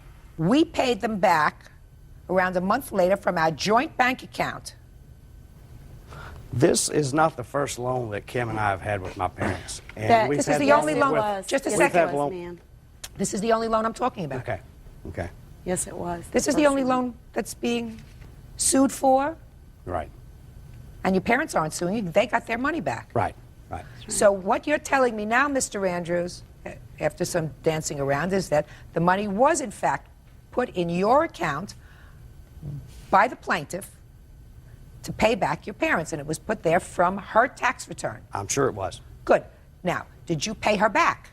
Not directly in a $1,300 check. I worked every day, check every week. So you know, did I was the man. breadwinner. You know. So, no. I brought the money in the brought home- household. Just a second. You know. She didn't want me to go to jail because she wanted to make sure somebody was there to support her. Well, were you working during that time? Let me ask you this question, Mr. Andrews. If she was getting a tax refund, that means she was employed. I have 2 children. Shh, just a second. That means she was employed. Right. And earning money. Right. So that you weren't supporting her. Not totally. Even and if he wasn't certainly, there. sir, she had more money than you did because you fell behind in your child support payments, so you couldn't even keep up your primary obligation, which is to support your children. Right. My actual child support was, there was an order to modify that. The original order that was put in was incorrect. I was paying for children that weren't mine, and it was overpayment, underpayment. What do you mean? You were paying for children that weren't yours? The first order that I had was for a child that wasn't mine. I was paying child support for 2 children and only had 1 child.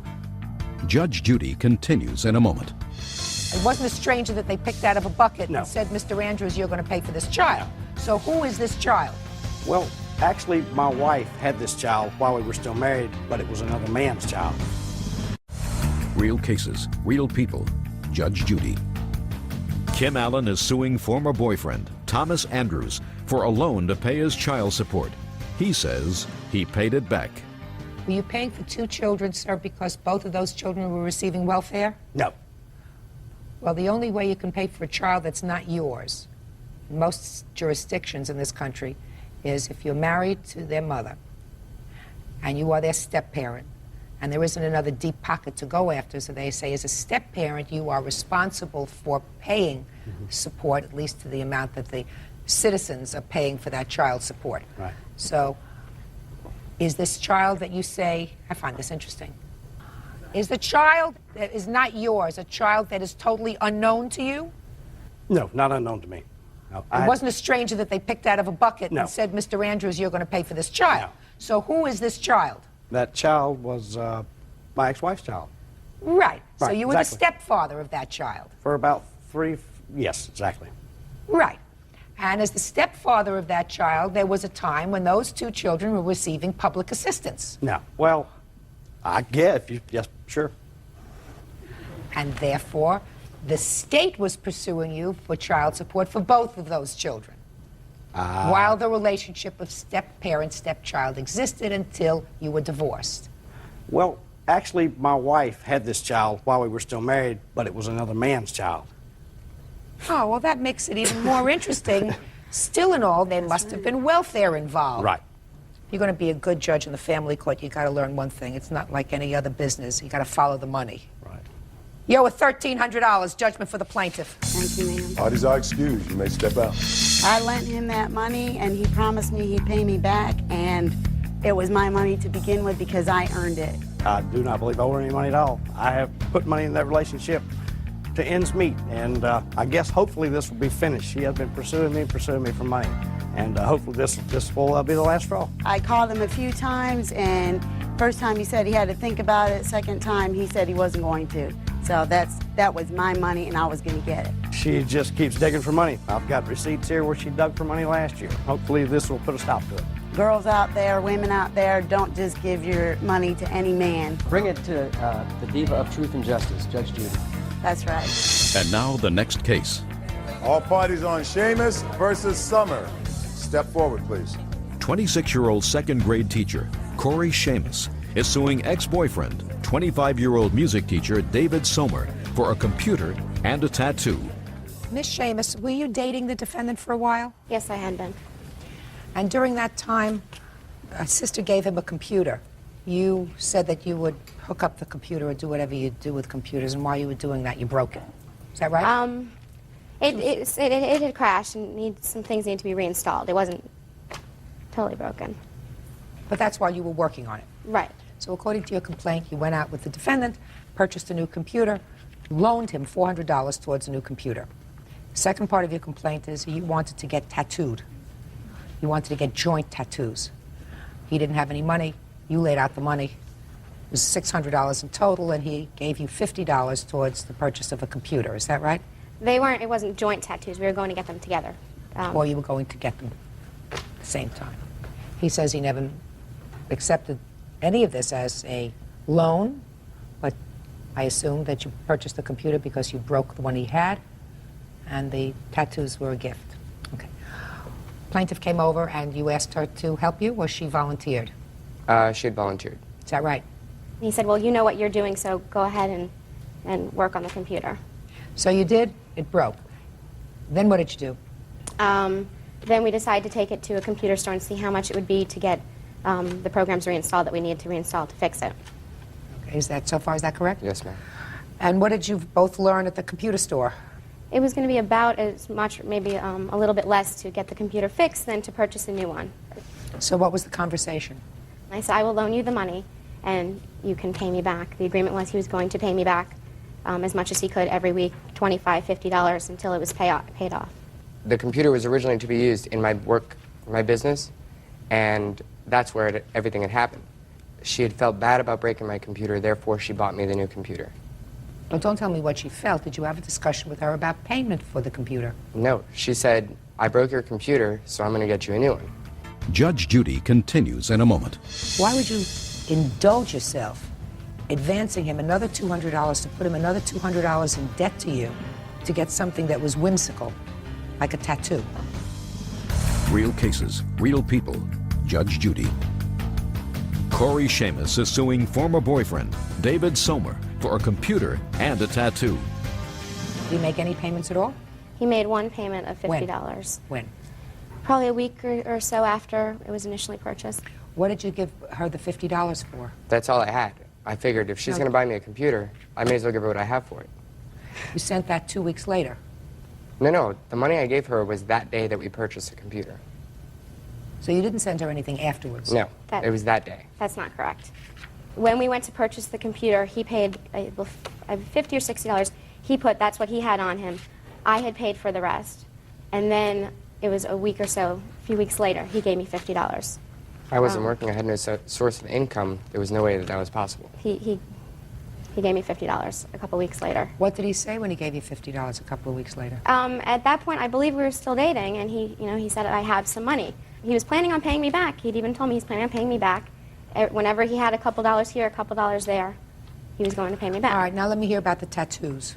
I decided that I wanted to get one, and we decided we were going to go get one together, and he said that he was going to have the money at the end of the week. So what did you say? So I said, I will loan you the $200 for the tattoo. We'll get them, and you'll pay me back at the end of at the end of the week. If you knew he had no money for a computer, why would you indulge yourself in advancing him another $200 to put him another $200 in debt to you to get something that was whimsical, like a tattoo? Because I was afraid I'd chicken out on getting the Then tattoo. that's what you wrote here. Then that's your problem. But no. Your Honor, I also have internet messages back and forth and emails from David. Let me see. And you'll see on those internet messages, he says, I'm a man of my word. I hope you're recording these messages. I plan on paying you. I'm just not working. Just a second.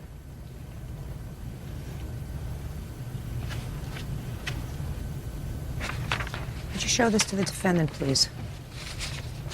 I have an extra copy. Do you want me to? No, let him just look it over briefly.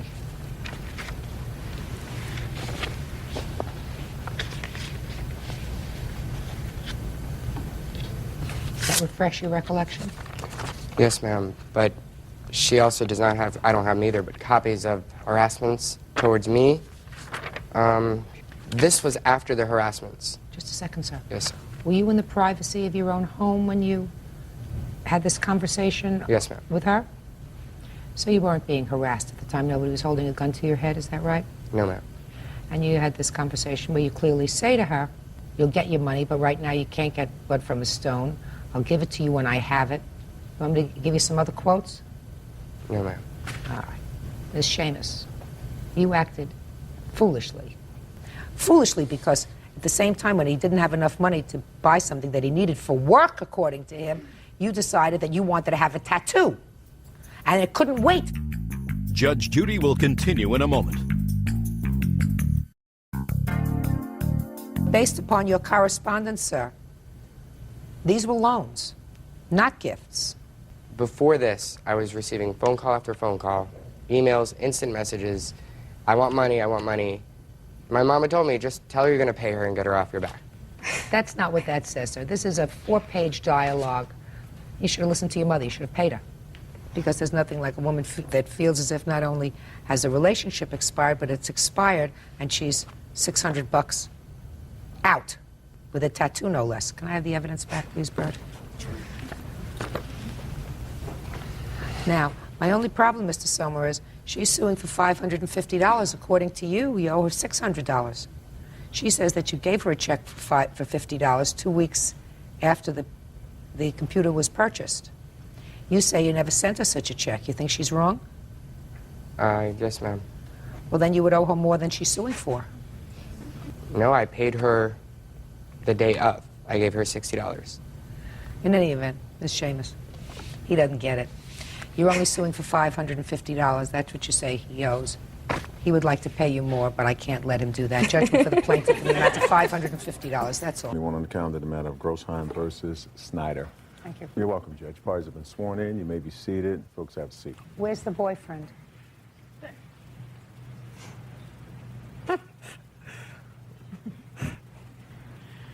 He's your boyfriend. You dated him for a while. Yeah. And now the two of you are fighting with each other. Yeah. Isn't that ridiculous? That is so ridiculous. Stand up. How are you related to this case? She's my daughter. And this is her boyfriend. Do you like him? Love him. Do you love him? Love him. Let me see if I love him. He's a great kid. Your first name is? Kevin. How old are you, Kevin? I'm 18. What do you do? I work at Starbucks. I'm a barista. When did you graduate from high school? 07. And how long have you worked at Starbucks? About 4, maybe 5 weeks. What did you do before that? Before that, I was a full-time student at Pierce College. And what happened? I needed money and I needed to work, so I cut my time at school so I could work and pay you go bills. to school too? Mm-hmm. How many credits are you taking? Right now, 12. And you're working at Starbucks to make money? Yes. So far, I'm loving him. Who do you live with? My dad. Get along okay? Yeah. Good. Anybody else live with you? No. Just the two of you? Yeah, I left my mom's house when I was about 13. And you've been with your dad for the last 5 years? Yeah. What college do you go to? Pierce College. Do okay? Yeah, pretty good. And this is your girlfriend? Yes. There came a time when you broke up and you were dating Miss Snyder? I saw Jessica for about 3 years, from 9th grade through 11th. After that, we broke up for about, I would say maybe a year. In that time, I was best friends with Amber. And then we dated for about, I'd say maybe a week to 2 weeks. When you say dated, does that mean from being friends you were intimate for about a week? We were intimate for a little longer than that, but the actual name, girlfriend, boyfriend. Was a week? Probably, I think it was about a week. Nothing to build a lifetime on? No.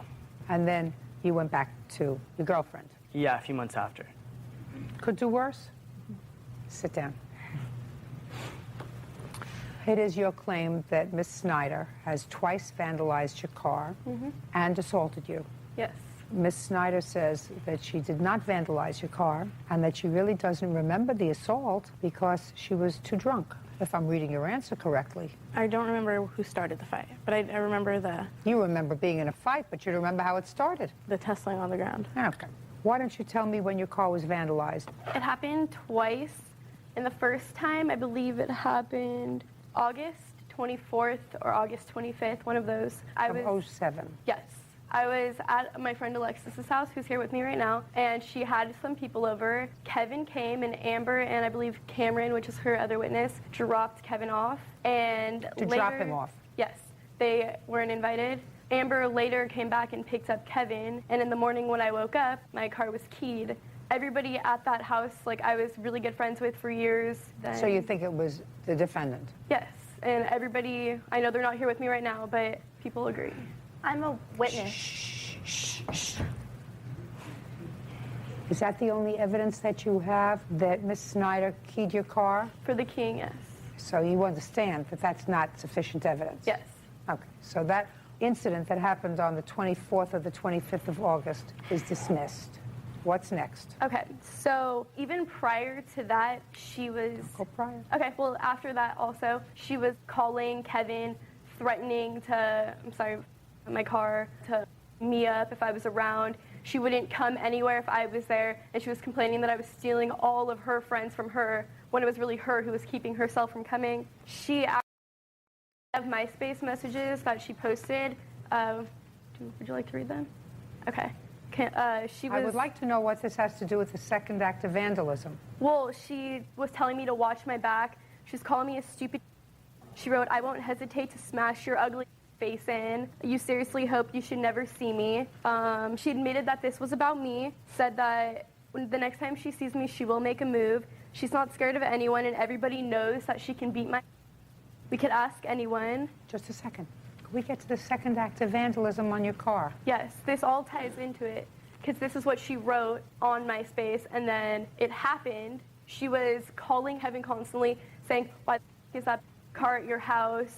What is she doing over there?" Like, that happened multiple times. I understand that she's using some profanity. You don't have to keep using it. Sorry.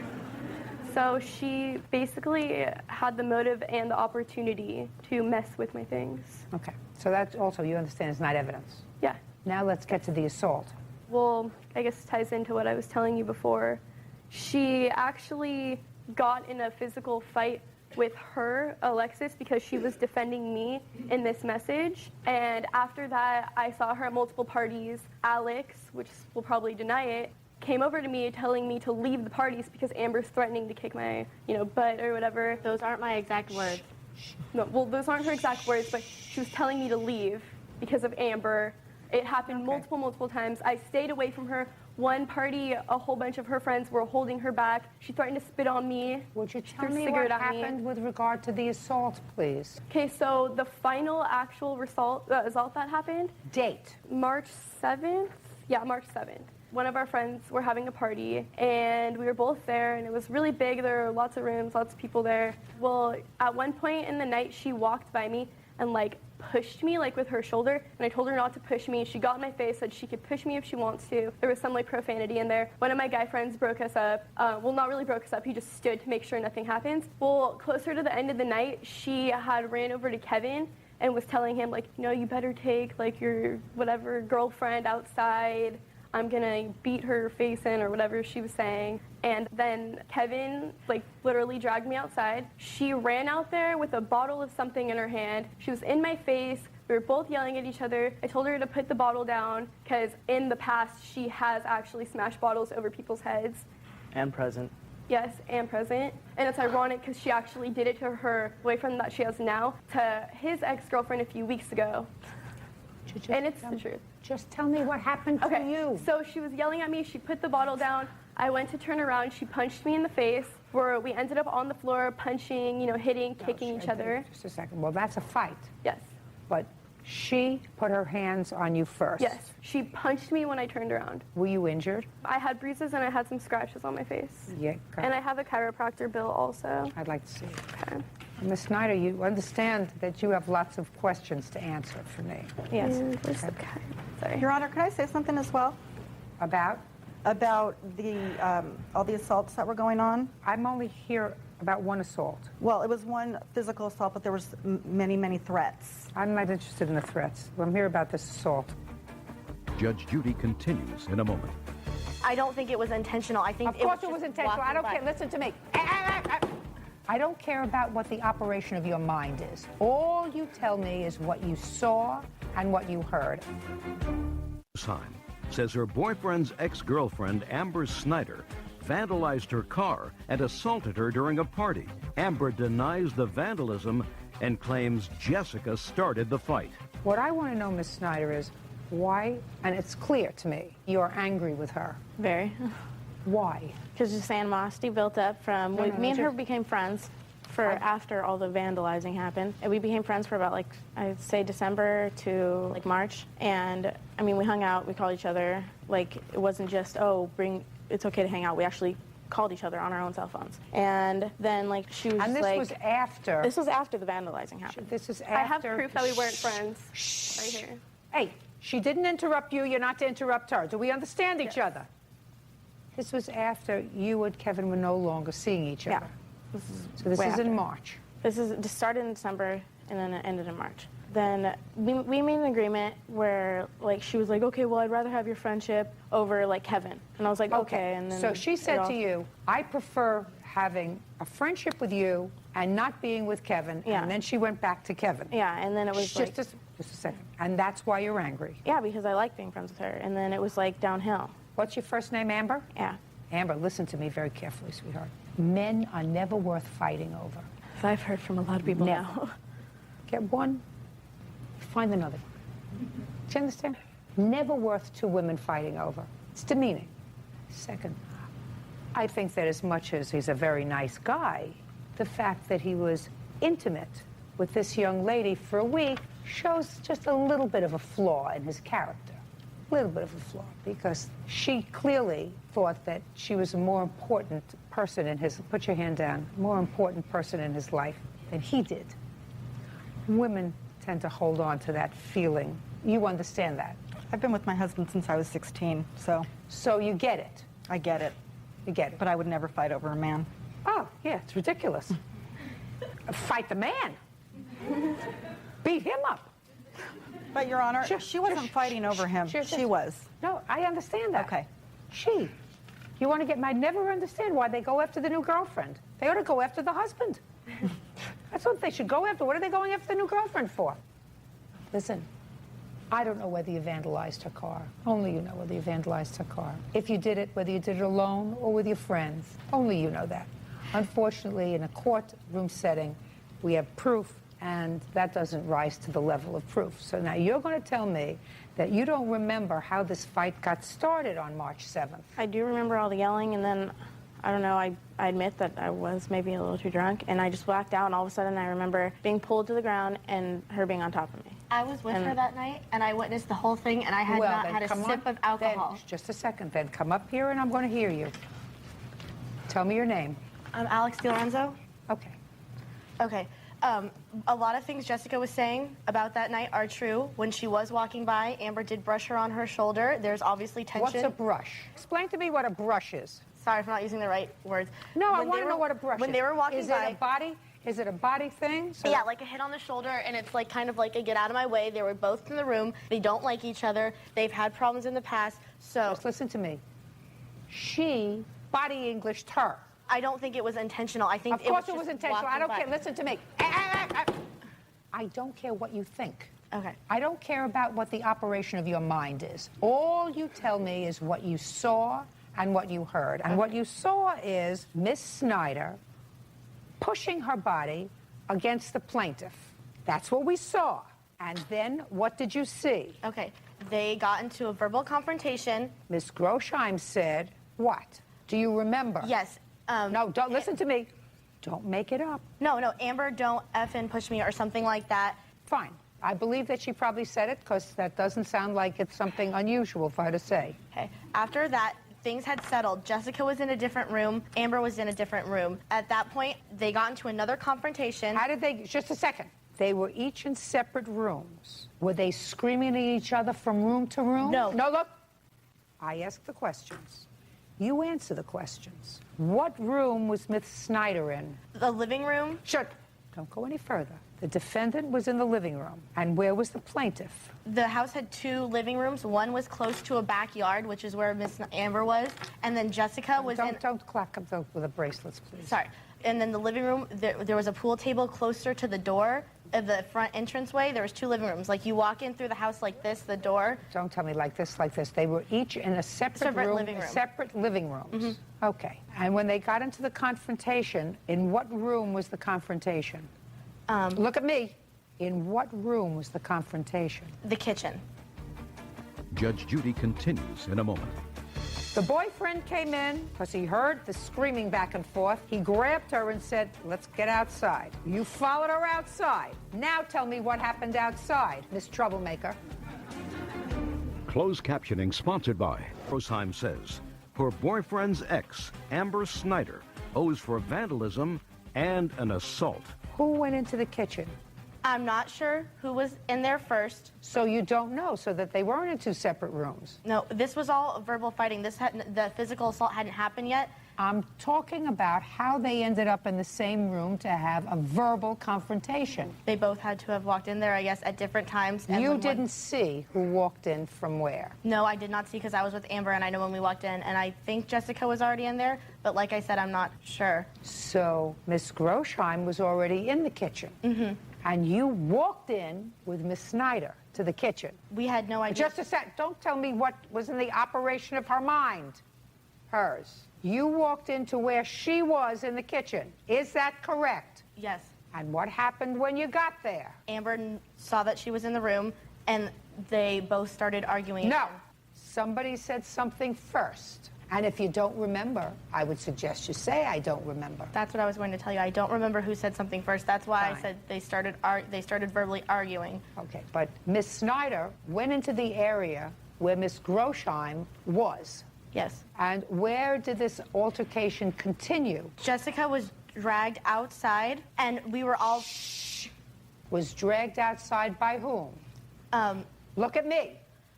Was dragged outside by whom? Kevin and other people, her friends that she wasn't with, and we were being forced Just a second. So Kevin took his girlfriend and pulled her outside. And right now in the kitchen, all there was going on was a lot of verbal back and forth. Yes. So now Miss Groshheim is outside with her boyfriend, correct? Correct. And where is the lovely Miss Amber? With me, and we're being forced out of the house at this point. Just a second. I want you to tell me being forced is not what happened. I want you to tell me where you went from the kitchen. We went in the front yard from the kitchen. The owner of the house asked us to leave at this point because of all the verbal confrontations. So we were asked to leave. We walked outside. From there, another verbal altercation started. Just a minute. Let's look at the objective data, Miss Troublemaker. The plaintiff was in the kitchen. You followed her into the kitchen.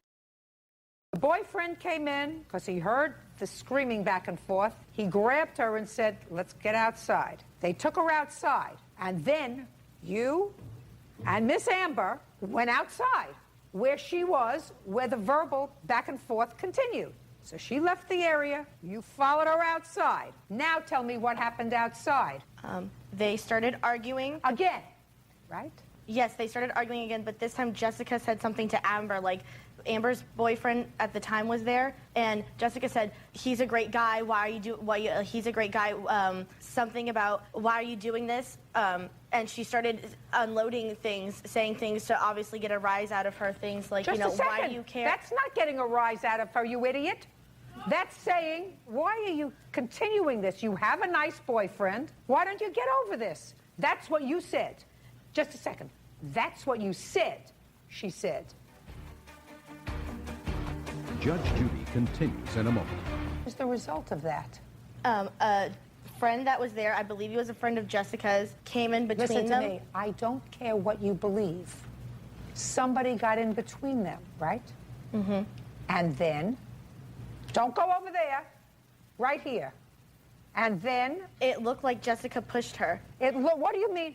What do we mean by that, sweetheart? It looked like Jessica pushed her. Is that the brush, like the brush No. with the shoulder? No. Explain to me, what do you mean? It looks like Jessica There's a man, there's a person between them, and Jessica puts her arms up. And? And then Amber went in to hit her. And now you can sit down. You got to learn to keep your hands to yourself. Do you understand? Yeah. Judging for the plaintiff in the amount of $1,500. That's all. Parties are excused. Bonini versus Hamilton. Parties have been sworn in, Judge. You may be seated. Gentlemen, have a seat, please. Mr. Hamilton owns a bar and grill. You were waiting outside the bar to get in. There was a line. Yes. On what date? June 24th, 2006. According to your complaint, you were injured while you were standing on line by one of defendant's employees. That's correct. I assume that would be this gentleman. I actually am not sure. Would that be you? No. Were you there June 24th? Yes, I am the doorman. Okay. Mr. Hamilton wasn't there. He really doesn't know what happened, but he denies, based upon, I assume, what this gentleman says, that you were, in fact, injured on that date. He doesn't deny that there was some sort of an altercation, but he says that you were not injured. What time of the evening did this incident occur? It was around 10:30. Who were you there with? I was with two of my friends from college. Either one of them here? No, they actually did not witness the incident. They were inside using the restroom. Why were you outside on line? I was waiting at the front of the line about to have my ID checked, and they were on their way back when this all went down. Tell me what happened, Miss Giovanni. I was about to have my ID checked. The next thing I remember is waking up face down with my face in the concrete. The gentleman who was standing behind me in line, who I now know to be Eric Crisp, he was not a friend of mine ahead of time. He told me that, well, he was very concerned. That's all you remember? Right. You were on line. The next thing you know, you were on the ground, face down. Yes. You were the witness? Yes. Would you stand up, please, sir? Your last name is? Crisp, C-R-I-S-P. Mr. Crisp, you were on line, right behind her? I was in line with her, yes. Tell me what you observed. Well, I was actually, I was pretty much next to her. Saw some commotion going on inside the bar. I'm not sure exactly if it was a bartender or not, but from what testimony was given to me, gentleman was picked up. I saw him coming at me. I just want you to tell me what you saw. Okay, I saw two men coming at me, one being picked up. I dodged out of the way. I heard a thud, and I looked back, and I saw Angie on the ground. You didn't know her before that evening? No, not at all. Did you subsequently ascertain who the people were? I did ask the doorman who that was. This gentleman. I'm not exactly sure if that was him or not. Stand I know he was. Sir. Your last name is? Garcia. Mr. Garcia, who were the people involved in the altercation on the 24th of June? There was a bartender. Bartender's name was? Carlson. And what did you see Mr. Carlson do? He was escorting a customer out of the bar that was How was he stealing. escorting him out? He had him by the arms and was forcing him out because he had stole a bottle and was resisting him throwing him out. So he was throwing him out? Yes. And what did you observe? I heard the Look commotion. at me. I had heard the commotion, and I turned around and let the rope down to allow him to be thrown out. And he, in turn, bumped into the plaintiff, and she As he fell was back. throwing out this patron? Yes. And she fell back into the line, never fell onto the ground. Where did you see her, Mr. Crisp? On the ground. I was standing in front of her, so she would have fallen into me because it's a real tight quarters. It's very tight quarters. And there was a long line, maybe of 50, 60 people. Mr. Garcia? Yes. Did you ever meet Mr. Crisp before? No, ma'am. Has he ever been to the bar before? Not that I know of. What do you do for a living, Mr. Crisp? I work as a senior finance analyst for a law firm. How long have you worked for the law firm? Approximately a year. Graduate from college? I did. Professional school? Yes, Cal State Fullerton. Mr. Garcia? Yes. You think of any reason why Mr. Crisp, who is unknown to the plaintiff, would not only testify falsely, sir, but take time to come to court to testify on her behalf, that he turned around and saw her on the ground, Mr. Garcia? I can understand why you might say she never fell on the ground. Why? Why? Yeah, because why? he's your employee, Mr. Hamilton. That's why. I asked him I've to been there tell for me, 8 years. I've honest, never had a we problem. have insurance for... Mr. Hamilton, Yes. then I will ask you the question, sir. Okay. Mr. Crisp, let me Well, back he's a up. lawyer. Maybe Let he's me trying back to drum up business. Let me back up a second. Well, that's the most I can ridiculous thing. If you're going to be a wise guy, Mr. Hamilton, I'm going to fight for the plaintiff and throw you out. So don't be a wise guy. Now, it's my job, and I've been doing it for a very long time, to test the veracity of people's statements, whether or not they are telling me the truth. And there's no question that Mr. Crisp is telling me the truth as far as these facts, that prior to June 24th, 2006, he was unknown to the plaintiff, and she unknown to him. Has she retained your law firm to sue anyone? Not at all. We're not personal injury. He has no particular... Put your hand down, unless you want to modify your statement. Yes, I do. Fine. Then modify your statement, Mr. Garcia. When she fell back into the crowd, the people that frequent the bar, young, 21, 22 years old, were saying, oh, sue the bar, sue the bar. Everybody thinks that that's funny. Oh, sue the bar. And that's what everybody was saying, and I had to calm them down. I'm not talking about that, Mr. Garcia. I'm talking about her being on the ground. Okay. She wasn't on the ground, but Oh, I think she was. I absolutely think she was. there would be no way for her to fall onto the ground because everyone was so close. I can't think of a reason why Mr. Crisp would lie to me. I can't think of a reason. I've been there 8 years. I run a very, very tight ship. Well, then you... I'm very infamous Then for you, being- Mr. Garcia, for have being an abrupt with absolute people. reason to tell me that you didn't see her on the ground. I saw her fall back, but not Fine. face Fine. down on the ground. You saw her fall back. Into a crowd of I'm people. speaking. And she fell back as a result of being pushed, not intentionally, I assume, but pushed by the actions of Mr. Hamilton's employee. in ejecting a patron. Yes. Would that be a fair statement? Yes, that would. May I see the medical records you have, please? Would it be Mr. Hamilton's employees or Malarkey's Irish Pub's employees? It doesn't make any difference, sir. Does it? No. I mean, she's suing me personally. I am an officer of the corporation. It's owned by a corporation. I actually put both on Just the a second. original case. Did you accept service? Did you accept service, Mr. Hamilton? I was never personally served. Something was mailed to me. And Is you're that here. accepting? And you're here. Yes, I am here. And you did not have an attorney put in an answer to the court indicating that the court had no jurisdiction because the corporation wasn't served. Well, she probably just would refile it again, so why not get it over Then with? why raise this it gentleman now? actually said Then why raise it now? Because Good. as additional complaint is Malarkey's. I just want to make sure that Bill Hamilton isn't responsible because I am not Malarkey's. I'm an individual. You are here, sir, neither you nor an attorney on behalf of a company in which I assume you are the primary shareholder? No, that's not correct. Who is? My father. How old is he? 83. When was the last time he was in the business? He retired about 8 years ago. Good. I wonder how on the 24th of June, Mr. Garcia, and I'm not talking about her complaint of a head contusion, but that the examining emergency room doctor found that she had facial abrasions. I invited her into the bar after it happened. Yes. To buy her a drink, and she walked in and came back out a few minutes later. Yes. She could have gone to another bar. Mr. How would I Garcia know that? invited me in to offer me free drinks for the night, I believe is a way to buy me off. No, it's not a way to buy you off. Judge Judy continues in a moment. It was the patron we escorted out that hit Angie. Mr. Hamilton, that's like saying that it was the bullet that hit the victim, not the gun that caused the bullet to hit the victim. And later today, And how old was he when they started to live together? Probably 19. And she was? 17. Don't do anything so stupid again, will you please? Oh, God, I know.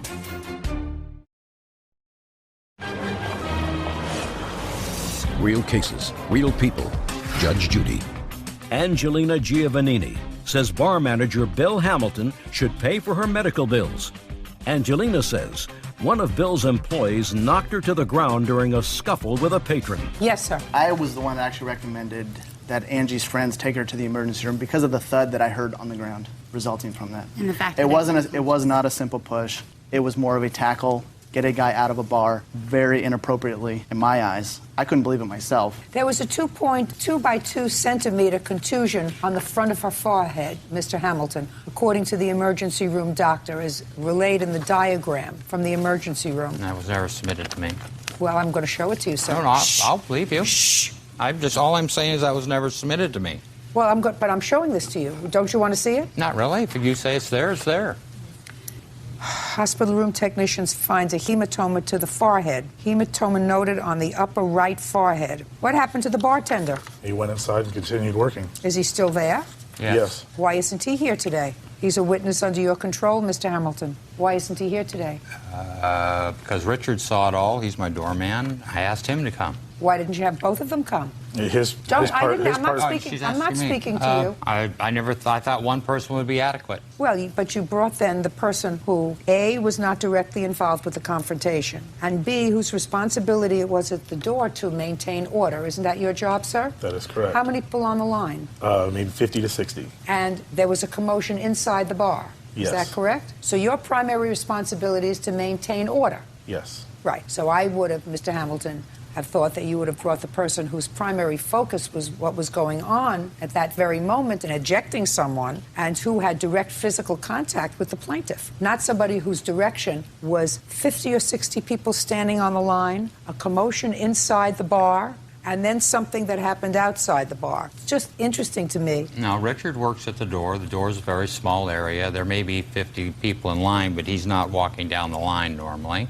From my understanding, it was the patron we escorted out that hit Angie. In the process of escorting him. Well, you know, that's like saying, Well, I'm not saying Mr. Hamilton, that's like saying that it was the bullet that hit the victim, not the gun that caused the bullet to hit the victim. This, you know, your bartender was ejecting, according to your witness, was ejecting by holding on to both arms, throwing someone out of the bar for But I would stealing. assume Richard would have had a better look at what happened. Yeah, I wouldn't have assumed anything. I would have brought them both.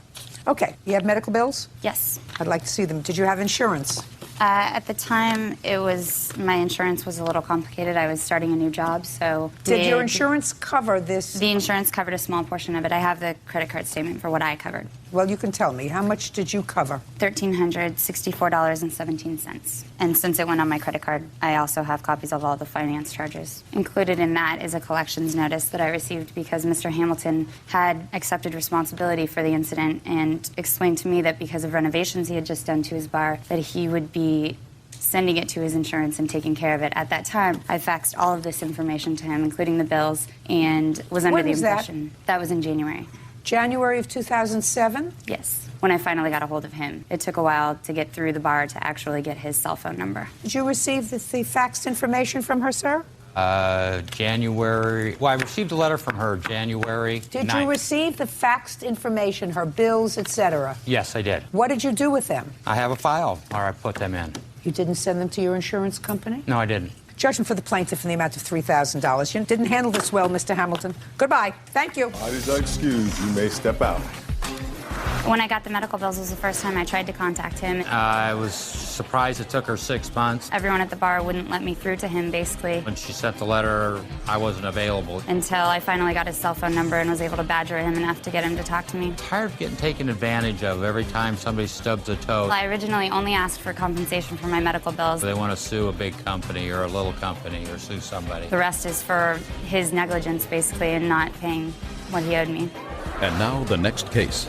All parties in the matter of Smith-Doucette versus Candido, step forward, please. Catherine Smith-Doucette is suing her son's ex-girlfriend, 19-year-old Kristen Candido, for crashing an uninsured car that was in her name. Kristen says it's Catherine's fault that the car wasn't insured. Ms. Doucette, this young lady used to be your son's girlfriend. I assume this is the son. That is it. They are no longer a couple. But while they were a couple and while she was 17, she wanted a car. Was she living with you at the time? She was living with my son. Where's her family? In Whitman, I think. They live in Whitman, like a couple towns over. And how old is your son? 21. And how old was he when they started to live together? Probably 19. And she was? 17. 17. Okay. In any event, you decided to help her out and get her a car so that she could continue to work. I don't know, were you going to school as well? Yeah, I was working full-time and going to school at night as well. Good. And there was an agreement that she would make the insurance payments on the car, which she did faithfully, at least the payments on the car. They broke up, you wanted the car back, but then you said, let her keep it. She was, in fact, making the payments. To make a long story short, because that's what I'm good at, she had an accident with the car. She hit another car. The accident was her fault. Is that right? Yes. And the insurance company notified you that there was no insurance on the car. The insurance had lapsed a month before, according to you. And since you are the car owner, couldn't be in her name, she was only 17, right. You are responsible for the damage to the other car, the car that she hit, and also the car that you subsequently repossessed, her car. So you want that money from her. Ms. Candido's defense is that you should have had insurance. That's your defense. Right. Well, there was insurance, but it got canceled, and I had no idea because I wasn't living there anymore, and it all went to her house. When did you turn 18? April. April of 2007. 2006. And when was the accident? September 11th, 2006. That's a very long time ago. What's taken? Because I had talked to Kristen. She was at my ex-husband's house, and Shauna had seen her, so Shauna came up and got me because we lived next door to each other. And we went down there so I could get a hold of her because I didn't have her phone number. And she had told me then that she was making payments to the insurance company for the claim. Can she said I see she the claim, had made a please? payment plan. I mean, this happened September of 06. Did you subsequently get a letter that it was in collections? In February of 07. Nice. How many insurance payments did you make, Ms. Candido? I made all of them until me and him broke up, and she wanted the car back, so I... Just a second. You made all of them until the two of you broke up. And when did you break up? We broke up the end of July of 2006. And when did you give her back the car? September. Actually had to... Shh. Did you give her back the car before or after the accident? After. Oh. But you made all the payments on the insurance from the time you got the car. Right. Why did you let the payments lapse? Because she wanted the car back, so I said, well, if we're going to set up a date to drop the car off, I'm not going to pay for a car that I'm not going to be in possession in the month of September. But you were in possession of the car. Listen to me. You were in possession of the car, right? Right. Because you couldn't have had an accident with the car if you weren't in possession of it. Right. Right? So while you were in possession of the car, you had to insure it. Do you understand? Yes. But you didn't. If you don't have insurance and you're driving a car without insurance, you got to take care of the damage that you cause. I had talked to her in August and said, all right, well, let's set up a date to drop off the car. And if I'm only going to have the car for half the month of September, then I'm not going to pay the full amount. Fine, then you could have paid the insurance for the month of September and then said to her, I want half of the insurance back for September. You can't drive the car without insurance. I did not know it didn't have insurance. Well, you have to know it was your vehicle. My name's not on any of the vehicle stuff. You were paying the insurance for all the time you had the car. If you were paying the insurance for all the time you had the car, you knew when the insurance payments were due. You had to pay them every month, every 2 months. How often did you pay the insurance? Every month. Then you pay the insurance every month while you're driving the car. Don't you understand that? Yes. All right, good. So you have to pay the $3,179.28. Is that right? Yeah, that's for the woman's car, but then I also had to have my car fixed. Let me see it.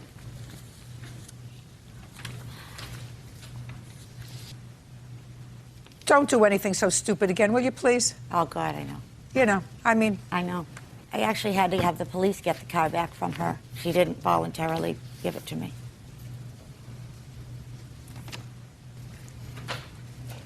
Scandito, did you fib to me? No. Police seem to think so. You have an accident, and if it's your fault, it's not an on purpose. It's nothing that you intended to do. But when you're young and you take on the responsibility of having a car, you got to take care of it. So you have an accident, you have to take care of it. Judgment for the plaintiff in the amount of $4,079. That's all. Thank you. All the judges on the calendar in the matter of Reese versus Harden. Parties have been sworn in, Judge. You may be seated. Sir, have a seat. Miss Reese, according to what I've read, you were riding your horse. Along with you was your son. I assume this was his son who was going to sit up straight and put his feet together. Your son who was riding an all-terrain vehicle, and your 2 dogs. And it is your claim that while you were on this ride, the defendant assaulted you, your son, your horse. I don't know about the dogs. I don't think he assaulted the dogs, although he tried to take one of the dogs. Mr. Harden says you were trespassing on his property. You've been told before that this was private property and that you and or your son assaulted him. And you have a counterclaim. Where is this property located? In Sheindlin, California. I have pictures to give you a mindset. Okay. And here's a couple aerials. And you can, it's plainly marked of the wash. Go ahead, Miss Reyes. I was riding my horse. My son follows me on his quad. My 2 dogs, they always go with us. We went down into the wash, and I saw this man standing in the middle of the wash. So I slowed my horse down. I went to ask him if he needed any help, because New Year's Day, everybody was out riding their bikes and motorcycles and all that stuff. And I figured he ran out of gas, couldn't get started. So I was going to actually ask him if he needed assistance. And he started pointing at me and yelling at me that, I talked to you before, I talked to you before. I go, no, you've never spoke to me before. And he's going, well, this is private property. You know this is private property. I'm going, no, I don't know that this is private property, because it's a waterway. He goes on and tells me that he doesn't appreciate people riding through his property, and especially with dogs that are off lead. I'm going, don't be an... We live out here in Booneyville. And that provoked him, and he lost his temper, and he started screaming at me, saying that he politely informed me that I was riding on his private property and that he didn't appreciate it. And just to get out of it, I just nudged my horse and I went to walk off, just to leave, let him go. And he pulls back his arm. He's losing total control. He pulls back his arm, trying to strike me. I'm on top of the horse, can't hit me. So he picks up rocks and sand and throws it at me. I duck into the horse. The rocks and sand hit my horse's butt and the back of my back of my head. And so my son and I are riding off, and I have a ding-dong dog. She doesn't have a violent bone in her body. It's flipping over at his feet so he can scratch her belly. And I'm hollering at her, and she won't come because she thinks she's going to get some attention. So he scoops her up and starts walking to his house. And my son and I are still riding off. I go, fine, keep her. I don't like her anyway. Figuring that, okay, he'd just drop her and the whole incident would be over. He didn't. So I had to turn my horse around, go running back. My horse won't go near the person because he's scared. So I'm kicking my horse, trying to get to the dog to get the dog out of this man's hands. So I'm leaning off the horse. 14-hand horse isn't that tall. And I'm grabbing the scruff of my dog, and he's trying to hit me still. And he was walking away. What do you mean he's trying to hit you still? Okay, he's trying to hold the dog, and he's trying to hit me off so I can't get the dog. So I'm trying to get my dog because he's already said that his dogs will take care of my dog. as I'm riding off. That's why I turned around. And so he put down to the dog and grabbed my son and said, fine, I'll take him instead. Had him in a chokehold up off the ground. And his wife shows up behind him, says, I have it all on videotape. I says, well, you better have this on tape. And I'm yelling at her to help me to get this man to let go of my son. And she's yelling at him, let him go, you'll lose your son. And so he let my son go. And Mr. Harden grabbed the bit of my horse. The horse reared up, fell over, landing on my leg. I was able to step off the horse landing on my leg. The horse got up. Don't ask me how, but I was still on him. And we just got out of there. Now, we were riding out of the wash, and I arrived with a cell phone, so I called my husband. My husband called the police. We live way back in, so I had the police officer meet me on the corner. You have a police report?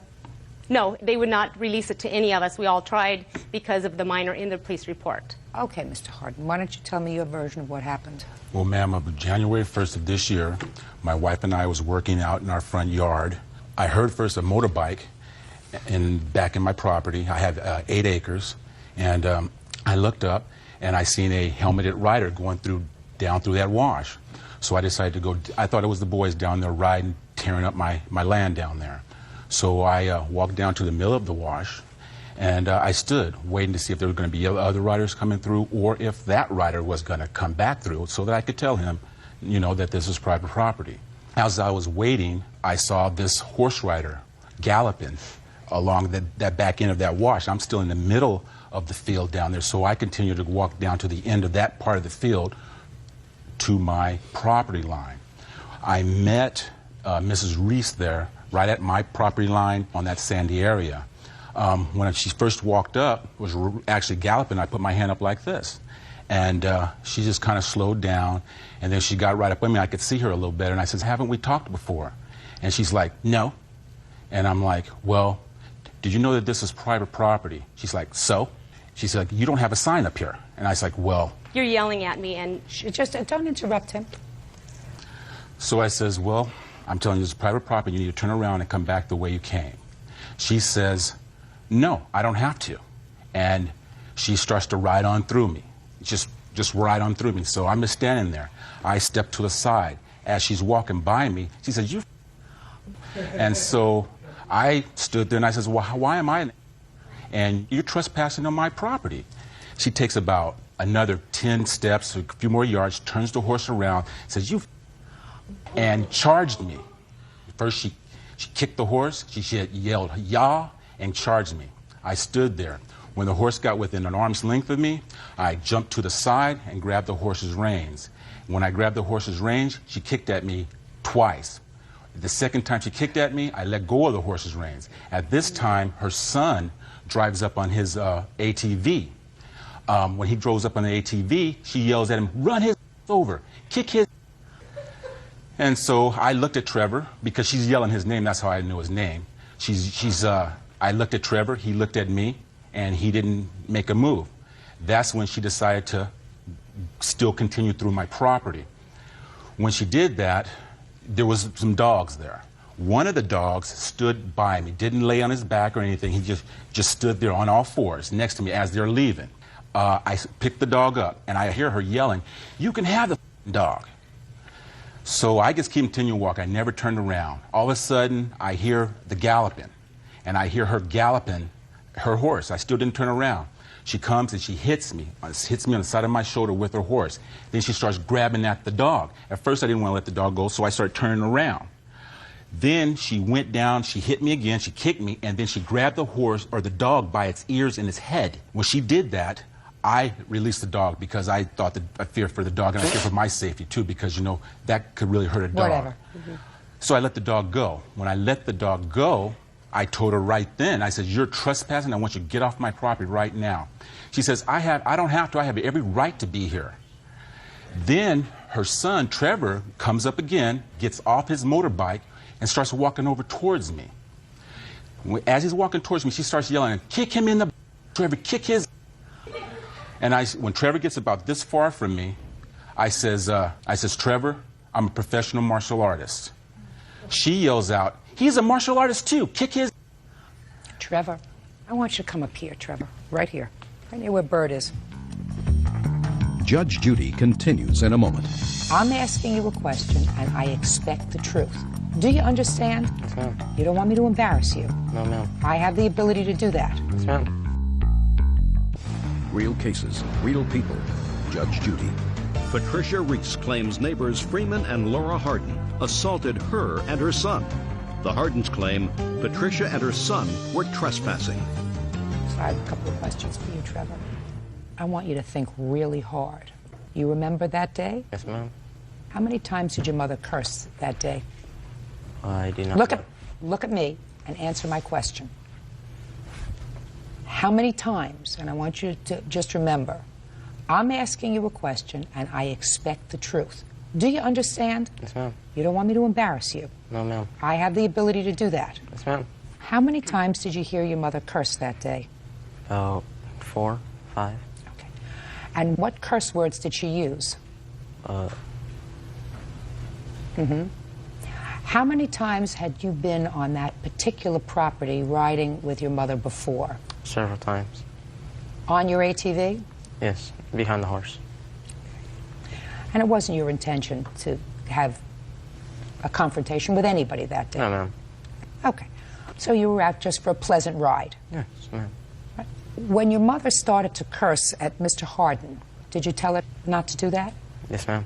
How many times did you tell your mother not to curse at Mr. Harden? The first couple. What did you say to your mother? I was like, Mom, come on, let's just get out of here. Let's go. It's over. Mr. Harden hadn't cursed at your mother before she cursed at him. Isn't that right? I don't know, ma'am. You didn't hear him? No, ma'am. I had to turn around on the road. You didn't hear Mr. Harden curse at your mother before she cursed at him? Before, no. Why don't you go have a seat? May I add something, please? Nothing. How old are you? 39. If you live to be as old as I am, you're not going to be as smart as I am. He had him in the chokehold when I told him Pay to careful attention to what I'm saying to you, madam. You behaved badly. I was protecting my son and my dog. No, you instigated an incident, Miss How? Reyes. I don't understand how. Well, if you don't understand how, at age 39, I'm madam, in the middle of I'm Bernie's. speaking! Yes, ma'am, I'm sorry. You may say ma'am to me all you like and butter would melt in your mouth all you like. You instigated a situation with your son present because you have a big, fresh, filthy mouth that you opened up to somebody who may have been overreacting because somebody was trespassing on his property. And he came out to you and he said, "You're trespassing on my property." Now, the correct response to that is, "I didn't know this was private property." And I did try to leave. You pay careful attention to me, madam. You opened up a big, fresh, filthy mouth to him. That's what you did. And anybody, the advantage of sitting on a horse, goes to grab their dog, you say, by the bottom part of the throat. He says by the top. You're sitting, I assume, on a big horse. No, 14. You sitting on a pony? Just about, yes. Can I see your film, please? You sure may. I just want to see if this is a pony. That's all I want to see. He's Let me see 14 this too. pony. I don't want to hear from you. Are you hitting my husband? Hold on, honey. Hey, I've got this all on video. You guys need to knock it off. Freeman, I'm recording. You can't. It's the law to have your dogs on a leash. It's the law. Freeman, your dogs have to be on a leash because they're not under voice control when you are on a horse. And no, I'm telling you that. I'm recording. They have to be on a leash. That's the law.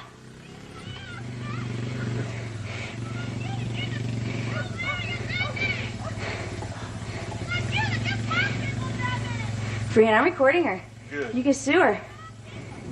And that's where I'm leaving. That's the very first incident All I when hear I'm you leaving. do is screaming. All I hear you do is screaming. I can't make out what you're saying, but I hear you screaming. Surely not cuss words? Madam, are you saying to me that your son was lying to me? I did not call him the word, and I did. Are you saying to me that your son was lying to me? No, I'm Of not course saying I didn't Miss cuss Reyes, at all. Miss Reyes, you behaved badly. Stop complaining. How hurt were you? I had some scratches on my back of my neck. This whole incident. I have county record that it is an easement.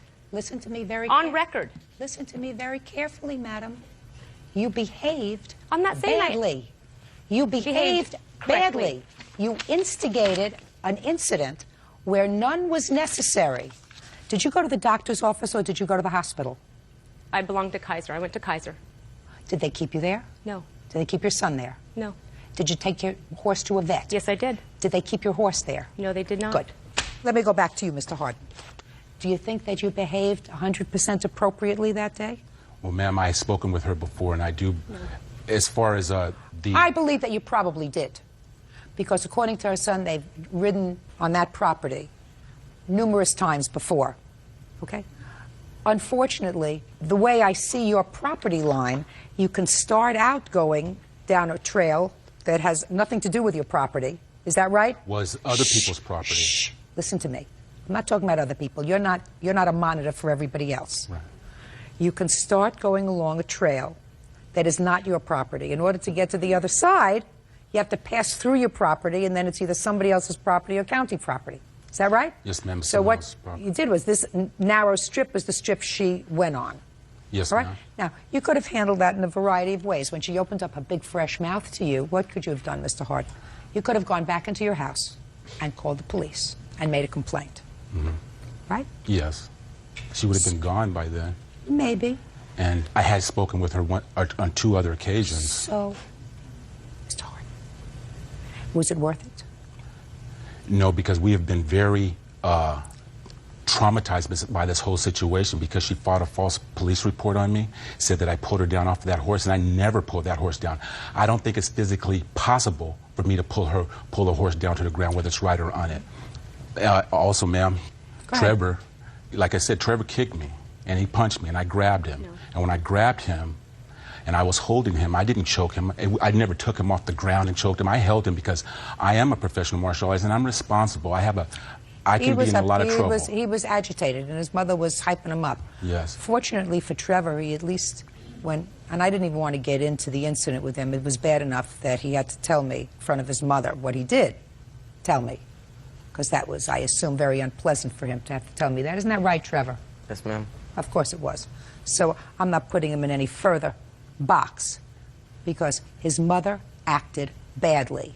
And whatever happened as a result of that, she deserves. Period. End of discussion. What I'm telling you, Mr. Harden, is what you have to do is you have to say, I wasn't injured. You weren't injured. I had bruises. I didn't. You weren't injured. No, I wasn't injured. You weren't injured. Bruises. So I had those. What I'm saying to you, Mr. Harden, is could you have handled this situation differently? What I'm talking to, what I assume, reasonably intelligent people who came across each other on an afternoon, first of the year, New Year's Day, and could your actions that day have prevented a very, very unpleasant experience, yes, which the police refused to pursue, I assume? Yes, they did refuse it. But they did come up to my house with the siren, and they were intending to arrest me. They can't turn a siren on.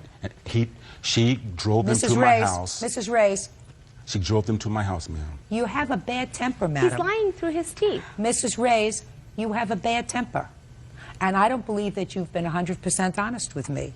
I think. The video showed 100% that I tried. The video showed a big horse, not a pony. That's what the video showed, a big horse. Ask my son, he's 14 too. I saw it. It's a big horse. No. It's not a pony. I didn't say he was a pony. I'm saying he's 14 too. What you said to me a moment ago was almost like a pony. I never said pony. I said he's 14. Mrs. Reyes, do you hear the groans? I don't want to hear any groans. You have no case. Your case is dismissed. Mr. Harden, you should have acted a little bit differently that day. She clearly instigated this incident, and I don't think that anybody is entitled to any money, financial recovery from anybody else. And the police refused to pursue this matter because they probably believe that you both behaved badly. So do I. Your case is dismissed, as is your counterclaim. That's all. Step out.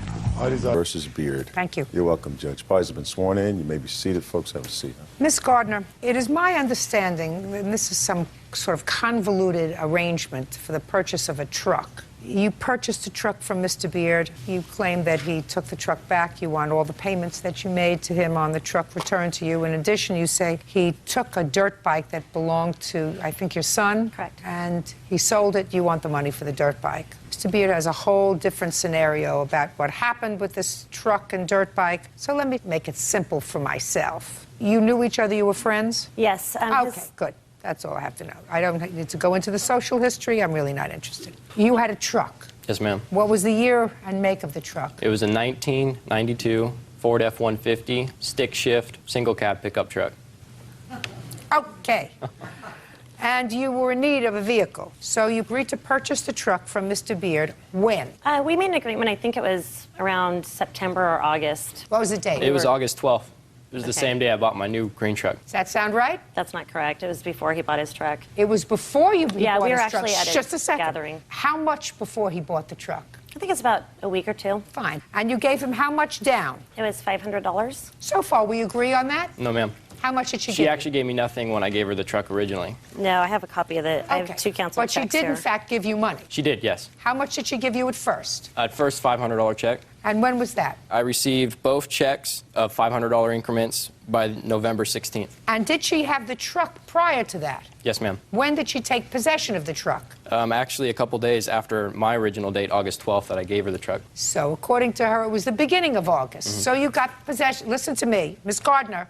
You got possession of the truck the beginning of August. I have a check dated 8/14 of 06 for $500. Fine. He says that you got possession of the truck before you gave him the check. I'm not sure of the exact date, but that's probably close. Fine. So let's say August 1st, you got possession of the truck.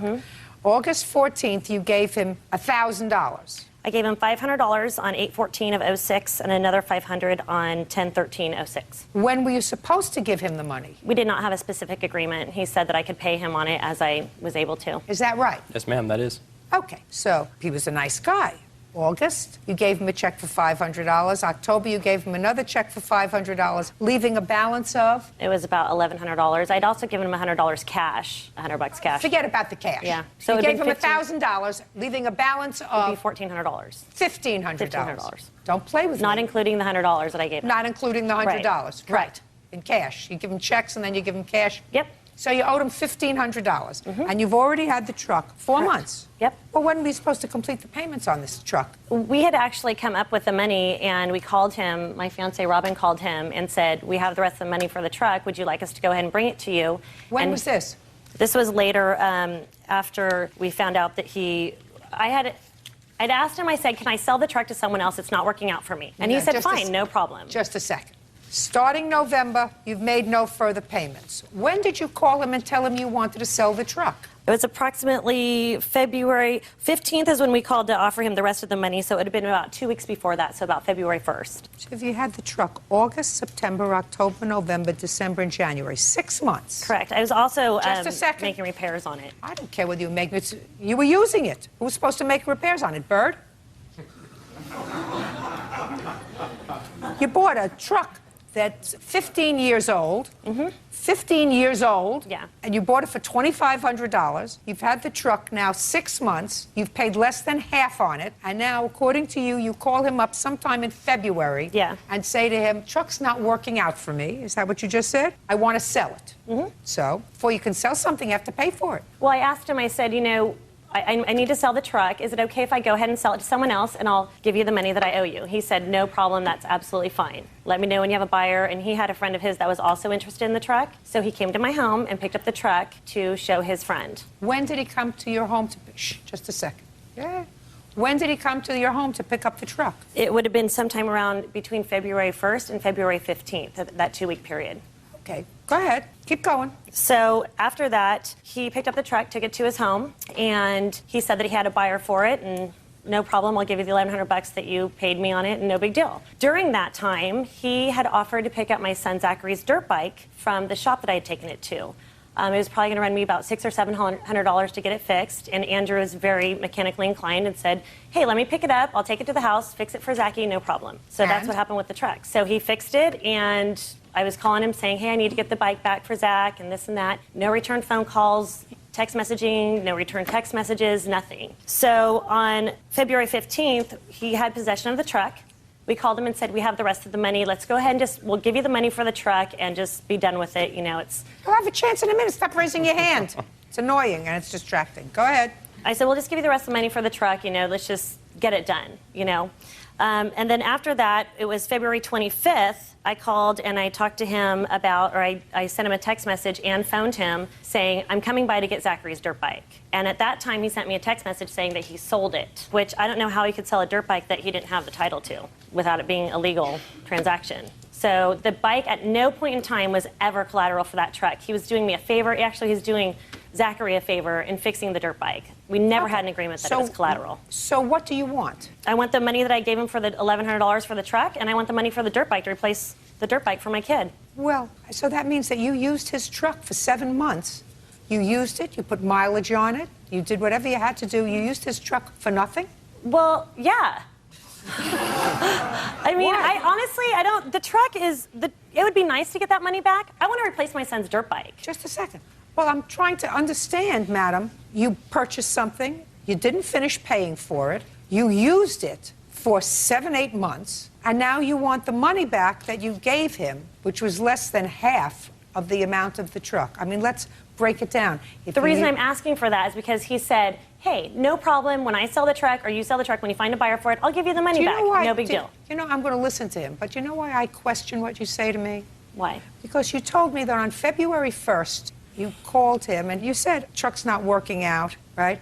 And you said, I had the money because February 15th, you called and said to him, listen, let me come by and give you the money for the truck. I actually didn't have the balance of the money until February 15th. How were you getting the balance of the money? My fiance, Robin. Yes, your fiance, Robin, was what? Giving me the money. Well, why couldn't he give you the money February 1st? Why didn't you say to him, let me come by and pick up the truck, and say to him, no, I'm going to have the balance of the money in 2 weeks, and then I'm going to sell the truck. Well, I know that Robin had tried to call several times and offer that, and I wasn't present during all of those conversations. No way. Baloney. Judge Judy continues in a moment. After I repossessed it, the tailgate was smashed, my bed liner was scratched, the side of the truck. It was very apparent that they were bitter about me taking the truck and smashed it. You have pictures of it? And later today, she asked me to watch her dog when she went upstairs to put the mail away. I was playing with the dog outside. The dog went under my leg. The leash wrapped around my ankle and I tripped and I fell on top of the dog. Allison Gardner claims former friend Andrew Beard repossessed a truck he sold her. She is suing for the return of payments made and for the cost of a dirt bike he sold without her permission. Okay. Now, Mr. Beard. Yes, ma'am. Let's hear it, sir. Well, first off, who's this person? this is my girlfriend, Danielle. Okay, because she's been dying to tell me something. I'm going to let her talk in a minute. Go She ahead. wasn't even here. She was living with a guy in Reno. Okay. Well, first off, her Just a dates second. are way off. Do not interrupt him. Do you understand? Perfect. Her dates are actually incorrect on just about everything, unfortunately, except for when I did take the truck back. That was correct. Beginning of February, I actually brought my roommate, Sean, at the time. But regarding the phone call with Robin, I was actually called when I took the truck back, and I believe he actually did ask me to pay $500 right then, which he said he would give me a check. Why did you go and take the truck back, sir? Because at that point... Look at me. Don't look down there. Okay. At that point in time, I'd found out that Rob was driving the truck, who unfortunately had 3 DUIs and should not have been driving. That's him? Yes, ma'am. Put your hand down. And which I do have a police report for. And on top of that, I hadn't received money. I had been trying to call her and get the money. I was sick. I got injured in a rodeo. Told her many times I needed it. When for the first time did you ask her for the money? After October? It was actually after the first payment of $1,000 it was actually before December. Between November and December, I'd been asking her multiple times that I needed the money. And what was her excuse for not giving it to you? Well, the few times that she actually did call me back, it was she just didn't have it. She wasn't working. She was working a different job. Rob was trying to work to get the money, but he had to pay off for classes for his DUIs and just was not able to get the money. Just a minute. Okay, so you went to pick up the truck because you were repossessing it. Yes, ma'am. Title had never passed, I assume. No, ma'am. You had ownership of the Yes, truck ma'am. until it was paid off. Yes, ma'am. Okay, tell me about the dirt bike. The dirt bike was actually given to me in end of August, and I was supposed to repair it, like she had said. That was correct. And it actually was staying at my house because with her house she was renting, it just was cluttering up her garage, and I was still working on it, which was fine. And by the time the truck transaction was starting to go south, I had informed her I'd feel more comfortable if it stayed at my house until it was sold as collateral, and she did agree upon that, and it was considered just to stay at my house, and I was going to fix it and had every intention on giving it back if my truck was either fully paid off or given back to me in the condition I had given it to them. Okay, so you took the truck back. Yes, ma'am. First thing, let me tell you, Mr. Beard, she's not getting the money back for the truck. She used your truck. She did not fulfill your contract. She is not entitled to any money back. It's not as if she took it and had it for one day. She took it and used it, and he drove it. No question in my mind, he drove it. My concern is with this bike. So now you have the truck. Did you sell the truck? No, ma'am, I traded it. You traded it for what? It was hard selling it because when I had taken the truck back, it was at my house. I was in the process of repairing it, which it extensively needed. And they had came to my house when I was in Chico on business, called me, quickly left a message saying, I'm picking up the truck. I'm leaving my car for you. Before I even could call them back and said, that's not acceptable. I'm working on this What do you mean they're truck. leaving that car for you? They just said they would leave her car with the keys. I had no idea. By the time I got back home, there was her car with keys under the tire and my truck gone. What kind of car did you leave? A 99 Infiniti G20. What did you leave it for? Andrew had known that I was going to use the truck to move. I was moving out of my house. It was just a second. At that So point you in were time. using, just a second. So I picked up the truck and used it to move. You picked up the truck to use it. Yes. When? I don't know the exact date. You know but the date? I don't. I'm horrible with dates. Early February. Early February, Yeah. yes, ma'am. It was February. So she left her car and picked up the truck after you had repossessed it. Yes, ma'am. Okay, got it. When you say you traded it in, what did you trade it in for? I traded it for a boat because I felt at that time I can get more money after repairing the boat than I could the truck. Because when I received the truck after she had taken it, after I repossessed it, the tailgate was smashed, my bed liner was scratched, the side of the truck. It was very apparent that they were bitter about me taking the truck and smashed it. You have pictures of it? I have pictures of how it looked. Unfortunately, I do not have pictures of how it looked after. Well, why didn't you take pictures afterwards, sir? Oh, I traded it as soon as it was messed up. Well, then that's a problem that you have, That was sir. my problem, yes, ma'am. It certainly is a problem. Where's the dirt bike? The dirt bike I sold after that, too. Well, that was a mistake. Yes, ma'am. What year dirt bike was this? She claimed it was a 2004 and that she had title. You have the title, I have the too? title right here. I'd like to see it. It's an 04 Honda CRF 50. Let me see.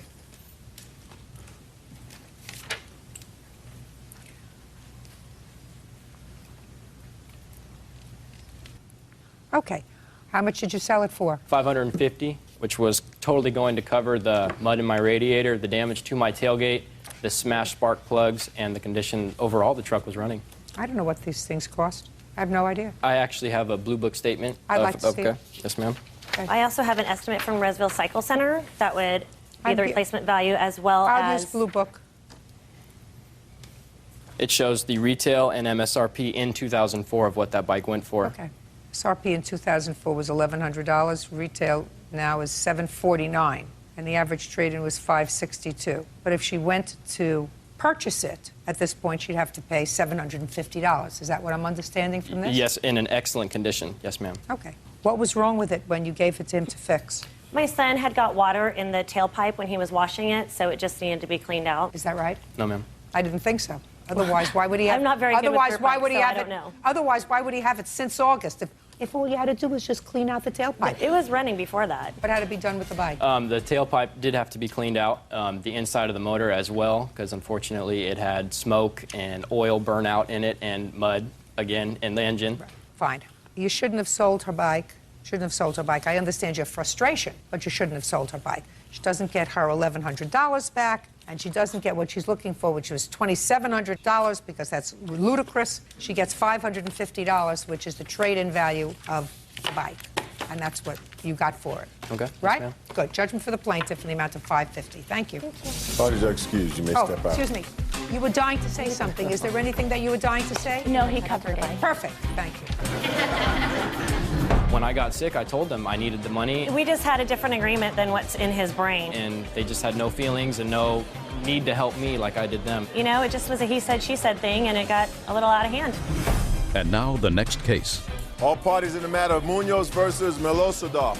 Step forward. 22-year-old Christina Munoz is suing her former friend, 21-year-old Erica Milosevich, for accidentally killing her Maltese puppy when she fell on her. Miss Milosevich, you had a terrible accident with the plaintiff's puppy. You want to tell me what happened? I went to visit the plaintiff in Your Vegas. friends? My friends for the weekend. And we were outside. She went to go get her mail. We took her little Maltese dog, Isis. And when we came back, she asked me to watch her dog, left me responsible to watch the dog when she went upstairs to put the mail away. I was playing with the dog outside. The dog went under my leg. The leash wrapped around my ankle, and I tripped and I fell on top of the dog. Unfortunately, it collapsed the dog's ribs and punctured the dog's lungs, and it died on the way to the hospital. And you want her to pay Yes. for the dog? Yes. And? I don't think it's fair. It's an accident that happened. It's a responsibility that shouldn't have been left on me. I was watching it as a favor for her while she went upstairs. You could have declined. I could have, but I didn't because I didn't even think anything was going to happen. Of course not. Let me ask you this question. What's your first name? Erica. Erica. How did you get to your friend's house? I drove. Let's say instead of the dog wrapping itself around your legs, you accidentally ran over her dog with your car. It'd still be an unfortunate accident, but maybe then I'd feel responsible. But this is an accident. I accidentally fell and tripped over. You mean the it was a dog. double accident? Yeah. Well, you're responsible. You're walking this puppy on the leash. You're holding the puppy on the leash. It's your responsibility to see to it that the puppy doesn't entwine itself around your legs. You didn't mean for it to happen. You were trying to pay attention, I assume, but you didn't do a good enough job. But it wasn't my responsibility. It though. was your responsibility. You assumed the responsibility. Now, sometimes things happen that you have no control over. But in this case, you had control over it. It was due to your negligence that the puppy got entwined in your leg. The puppy can't think about that. You're supposed to think about it. I really am trying to explain it to you so that you'll understand it, because I don't think that you are a bad person. I just think that you are misguided. So I'm trying to give you guidance. How much was the puppy? It was $14.99. Did you replace her? Well, we got a gift from my parents saying that we got a new Maltipoo. So it wasn't the full Maltese, it was the Maltese and the poodle. They're cute. They are cute. They are very cute. But, I mean, the Maltese was a purebred compared to now it's a half-breed, so. Well, Maltese and poodles are wonderful little dogs because they have a great coat that you don't have to deal with as much, right? Yes. And they don't yap as much. No, she does not bark at all. Right. Yeah. I had Maltese. Oh. I know. They bark all the time. All the time. Anyway, you owe the price of the dog, $1,499 judgment for the plaintiff. Are you still friends? Probably not after this. Well, you should be. It was an accident. Yeah, it was an accident. It was an accident. It's an accident that she was responsible for, but it was still an accident. Yes. That's all. Thank you. Parties are excused. Number 152 on the calendar in the matter of Heath versus Coleman. Parties have been sworn in. You may be seated. Ma'am, have a seat. Mr. Heath, Mrs. Coleman is your neighbor, and this is her son. Affirmative. Hmm? Affirmative. You are 17. Yes, ma'am. But large for your age. Yes. And it is your claim that Miss Coleman's son assaulted you. Assault and battery, ma'am. Depends on where you live. And you want to be compensated. And Miss Coleman and her son say that you started it, and he just finished it. So, I'm going to start with you. What's your first name? Marquise. How long have you and Mr. Heath been neighbors? I don't know how long he's lived there, but I lived there for 2 years. How long have you been there, Mr. Heath? Since May of 2006. So a little less than a year. Affirmative. A year. Have you gotten along for that year that you've been living there? Up until recently. What happened recently, Mr. Heath? On April 25th of 2007, I was outside my door. Mr. Peppers was also outside his door. He was calling me a pedophile. He was saying I should never, never, never say the name of his little sister. I admit I may have started behavior that was more of an interest to a proctologist. But I don't know what you mean by that, sir. I was upset that being called a pedophile after 30 years of being a registered nurse here in California. So he was calling you names and told you never to mention the name of his sister. What did you say to him? Well, he challenged his authority by claiming that if I said in the name of his sister one more time, that he would beat me down. Being that I was very upset because of the general rumor within the neighborhood of me being a pedophile, I did say her name. Her name is Sanji. And then what happened? I repeated it a few times as he came So you taunted closer. him. You were grown-up. Yes, I was an angry You were a grown-up. grown-up. You were an angry grown-up. Yes. And he had called you a vile name. Quite, ahead. especially when I have no record anywhere. I understand you have no record anywhere. Okay. Got it. So you were taunting him, and what did he do? He pushed me, and then, you know... How did he push you, Mr. Heath? I do believe, I will take his word for it, that he belly bumped me. Okay. I turned to catch myself, and I was struck on the back. I cannot say exactly if it was him or his friend LJ, but I did Was his sustain an friend injury LJ to my with back. him? He was right next to him, shoulder to shoulder. So they both came over to you after you had repeated his sister's name several times? Affirmative. And he belly bumped you. When you turned around, somebody hit you in the back. Yes, well, turning around in that, I was trying to catch myself as I was falling. And as a result of that, were you injured? Yes, I have a report from my chiropractor that I have injuries from T6, that's thoracic spine vertebrae 6 to 7. These were significant enough for me not to be able to work for 2 months, which I have documentation from my employer as such. All right, Mr. Pep, let me hear you, sir. Yes, ma'am. On the day of that incident, the day before, we had got into like 2 days before we got into an argument. About what? I was sitting outside because my friend stayed next door to him. And I was sitting outside talking to them, and then my sister... Talking to whom? My friends that stay next door to him. And so I'm sitting outside, and then my mom calls me, and she sent my sister to come get me. And my sister comes, and she says, Marquise, your mom wants you. And then so he reaches over, and she's in between these stairs. He reaches over and pats her on the head. And I say, man, don't touch my sister. Why not? Because, like, I don't know what it is, but ever since he's moved there, I've been, like, you know, real uncomfortable around him. And he's, like, he acts real, you know, friendly and stuff towards kids, like, you know, little girls. And I just, with my sister, I keep, you know, I'm overprotective about my sister. And so... But he just touched her on the top of the head. I know, but it was, like, the way how he did it. Like, you know, he rubbed his hand through her hair. And, like, you know, and I didn't like the way it happened, but I wasn't disrespectful to him. I just said, can you don't Fine, touch my you sister? said, don't touch my sister. That's all you said to him. Yeah, but as I said that, my mom walked out, and I told her what happened. And then so they got into an argument, and... Why did you get into an argument, Miss Coleman, with him? As I walked out, I heard George yelling at my son. And all I heard was the end of the conversation, and I asked him... What did you hear? He was calling my son ignorant and a pervert for saying what he said or whatever. Well, did you say anything to him? I said, don't touch my sister's head, and he called me a pervert because he said that I was looking at him as that, like, I don't know why he said it, but he just called me a pervert because I told him not to touch my sister. And then? That's when I came out. Right. And I heard them arguing, and my son said, George touched Sanji, and that's when I went to tell him he doesn't have to put his hands on her, do not touch her. Did your son tell you how he touched her? No, well, the thing... Well, why didn't you get that information, Miss Coleman? I did. When I came over, he said Sanji, he touched Sanji on the head. And right then, when she said he touched Sanji, I just verbally told him, you know, to keep his hands off my daughter, and I asked my children to come into our yard. Okay, so that was a couple of days before. Yes, ma'am. And then what happened, Mr. Pepper? And then the day of the incident, we were outside, you know, we played basketball and all of that outside, and George comes out and was playing the guitar to the little girl in the window, and I was just sitting there. Playing a guitar? Yeah, playing a guitar and singing to her. But he's sitting there playing a guitar to her, and that's not my relative or anything, so I didn't say anything about that.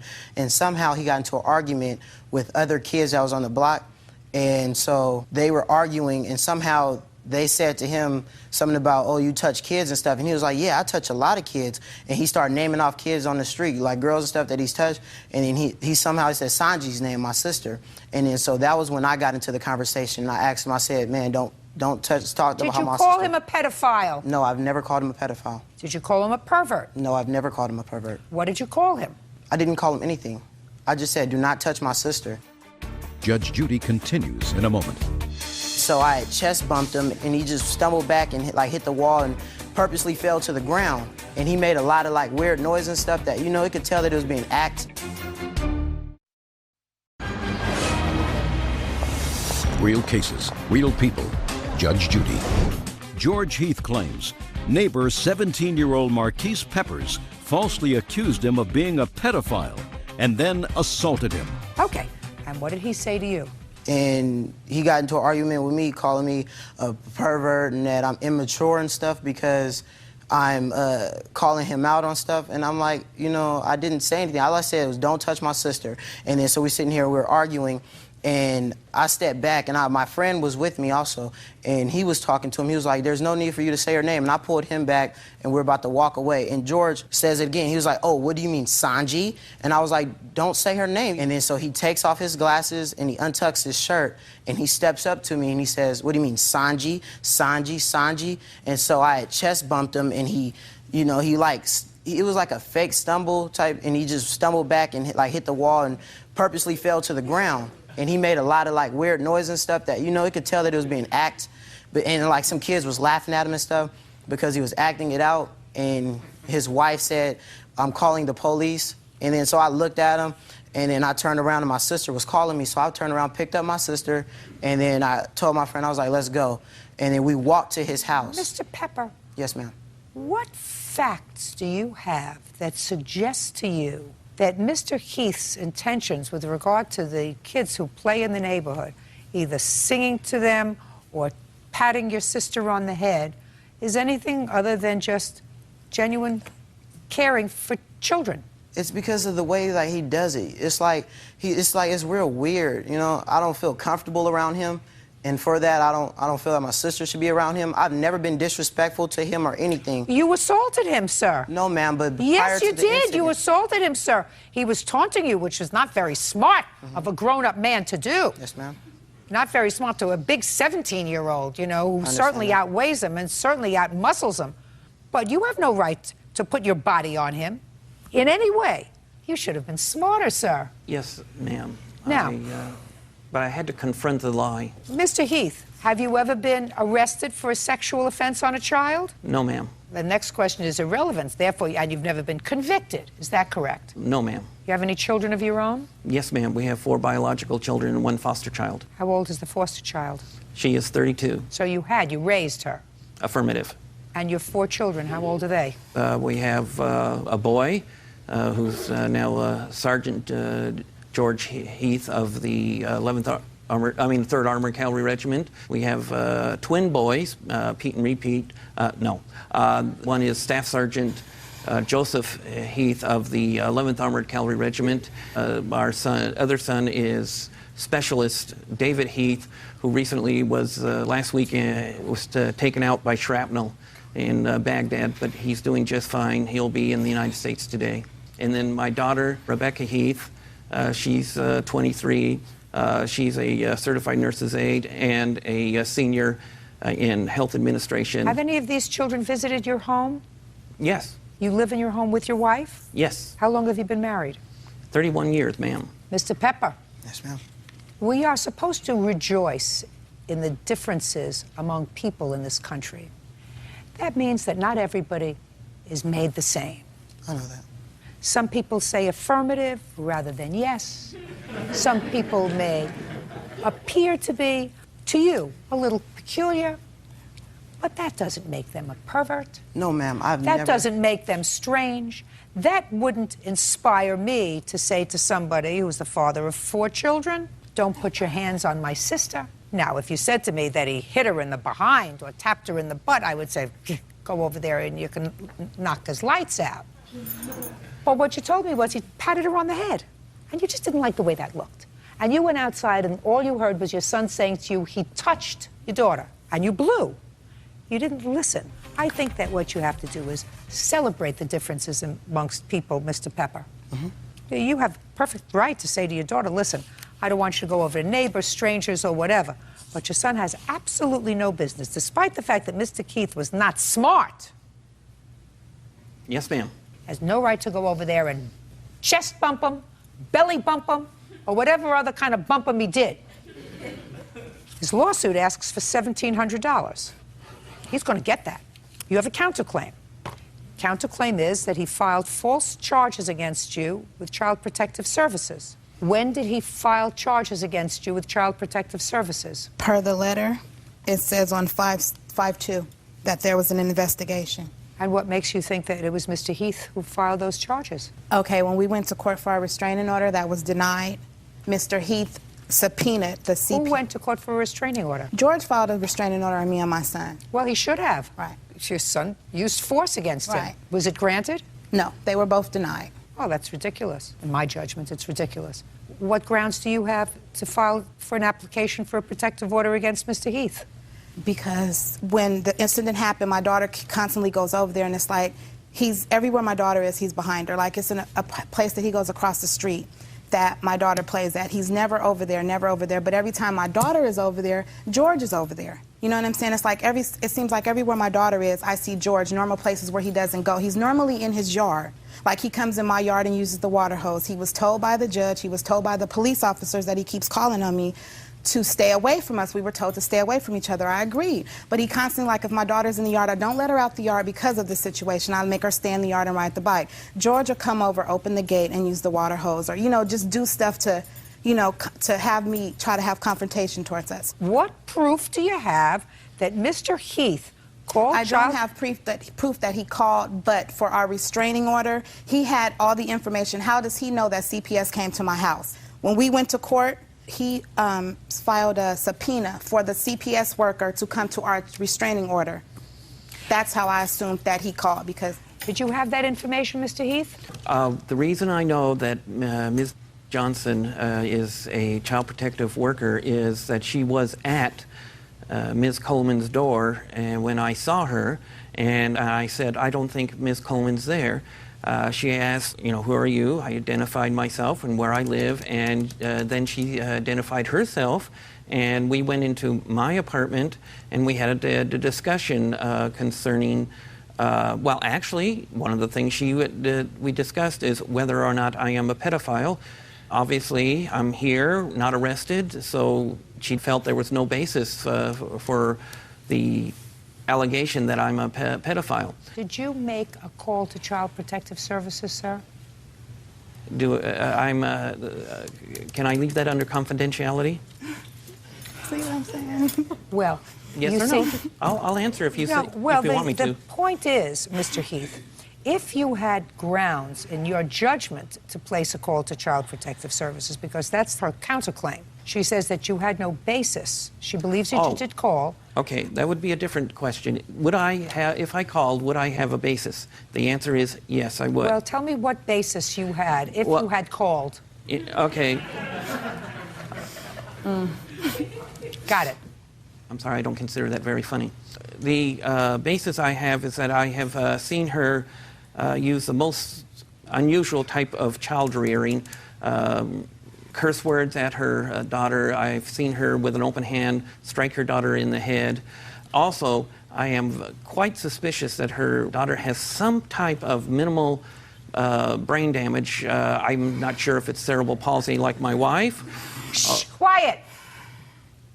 You can't be quiet, you'll leave. Do you understand? Good. Go ahead. I am not sure if it's cerebral palsy, or I'm not sure if it's attention deficit disorder, but I know she has fine motor coordination problems because one of the things I have done with the children is to plant a garden. And when Sanji came up to plant, she could not follow my simple instructions that I could get children half her age to do. So I'm just... Put your hand down. Go ahead. I am quite concerned. I do know... Okay, so that would be the basis. If you had called... If I had called. If you had called, that would be the reason that you called. Affirmative. Go ahead. Okay. As far as me, the allegation was that I called my daughter the B word and I hit her with an open fist. My daughter is really, I would never, I do not use that word. I don't like that word. I don't like to be called that word because my mother called me that, and I would never call my children that, no matter how angry or what we were going through. So that's just ridiculous. And as far as me hitting my daughter with an open fist, there's just no... Open hand. Yeah, open hand. There's no way. I don't... You can ask my son. She doesn't even get in trouble. So I don't even know. Your counterclaim's denied. You owe Mr. Heath $1,700, which is what he's asking for this assault. Mr. Heath may be a peculiar man. He may not have exercised good judgment when he taunted you by repeating your sister's name. It doesn't give you license to put your hand or your body, and you have a big body, sir, on another human being. You have no right to do that. As I said, there is no indication today that Mr. Heath is anything other than maybe a slight bit odd. I resemble that remark. Right. But that's it. And we celebrate that kind of stuff in this country. You have an absolute right to say to your daughter, I don't want you to play with Mr. Heath. I don't want you alone with him. Don't go to his house. But you can't put your hands on him. Do you get it? Yes, ma'am. Judgment for the plaintiff in the amount of $1,700.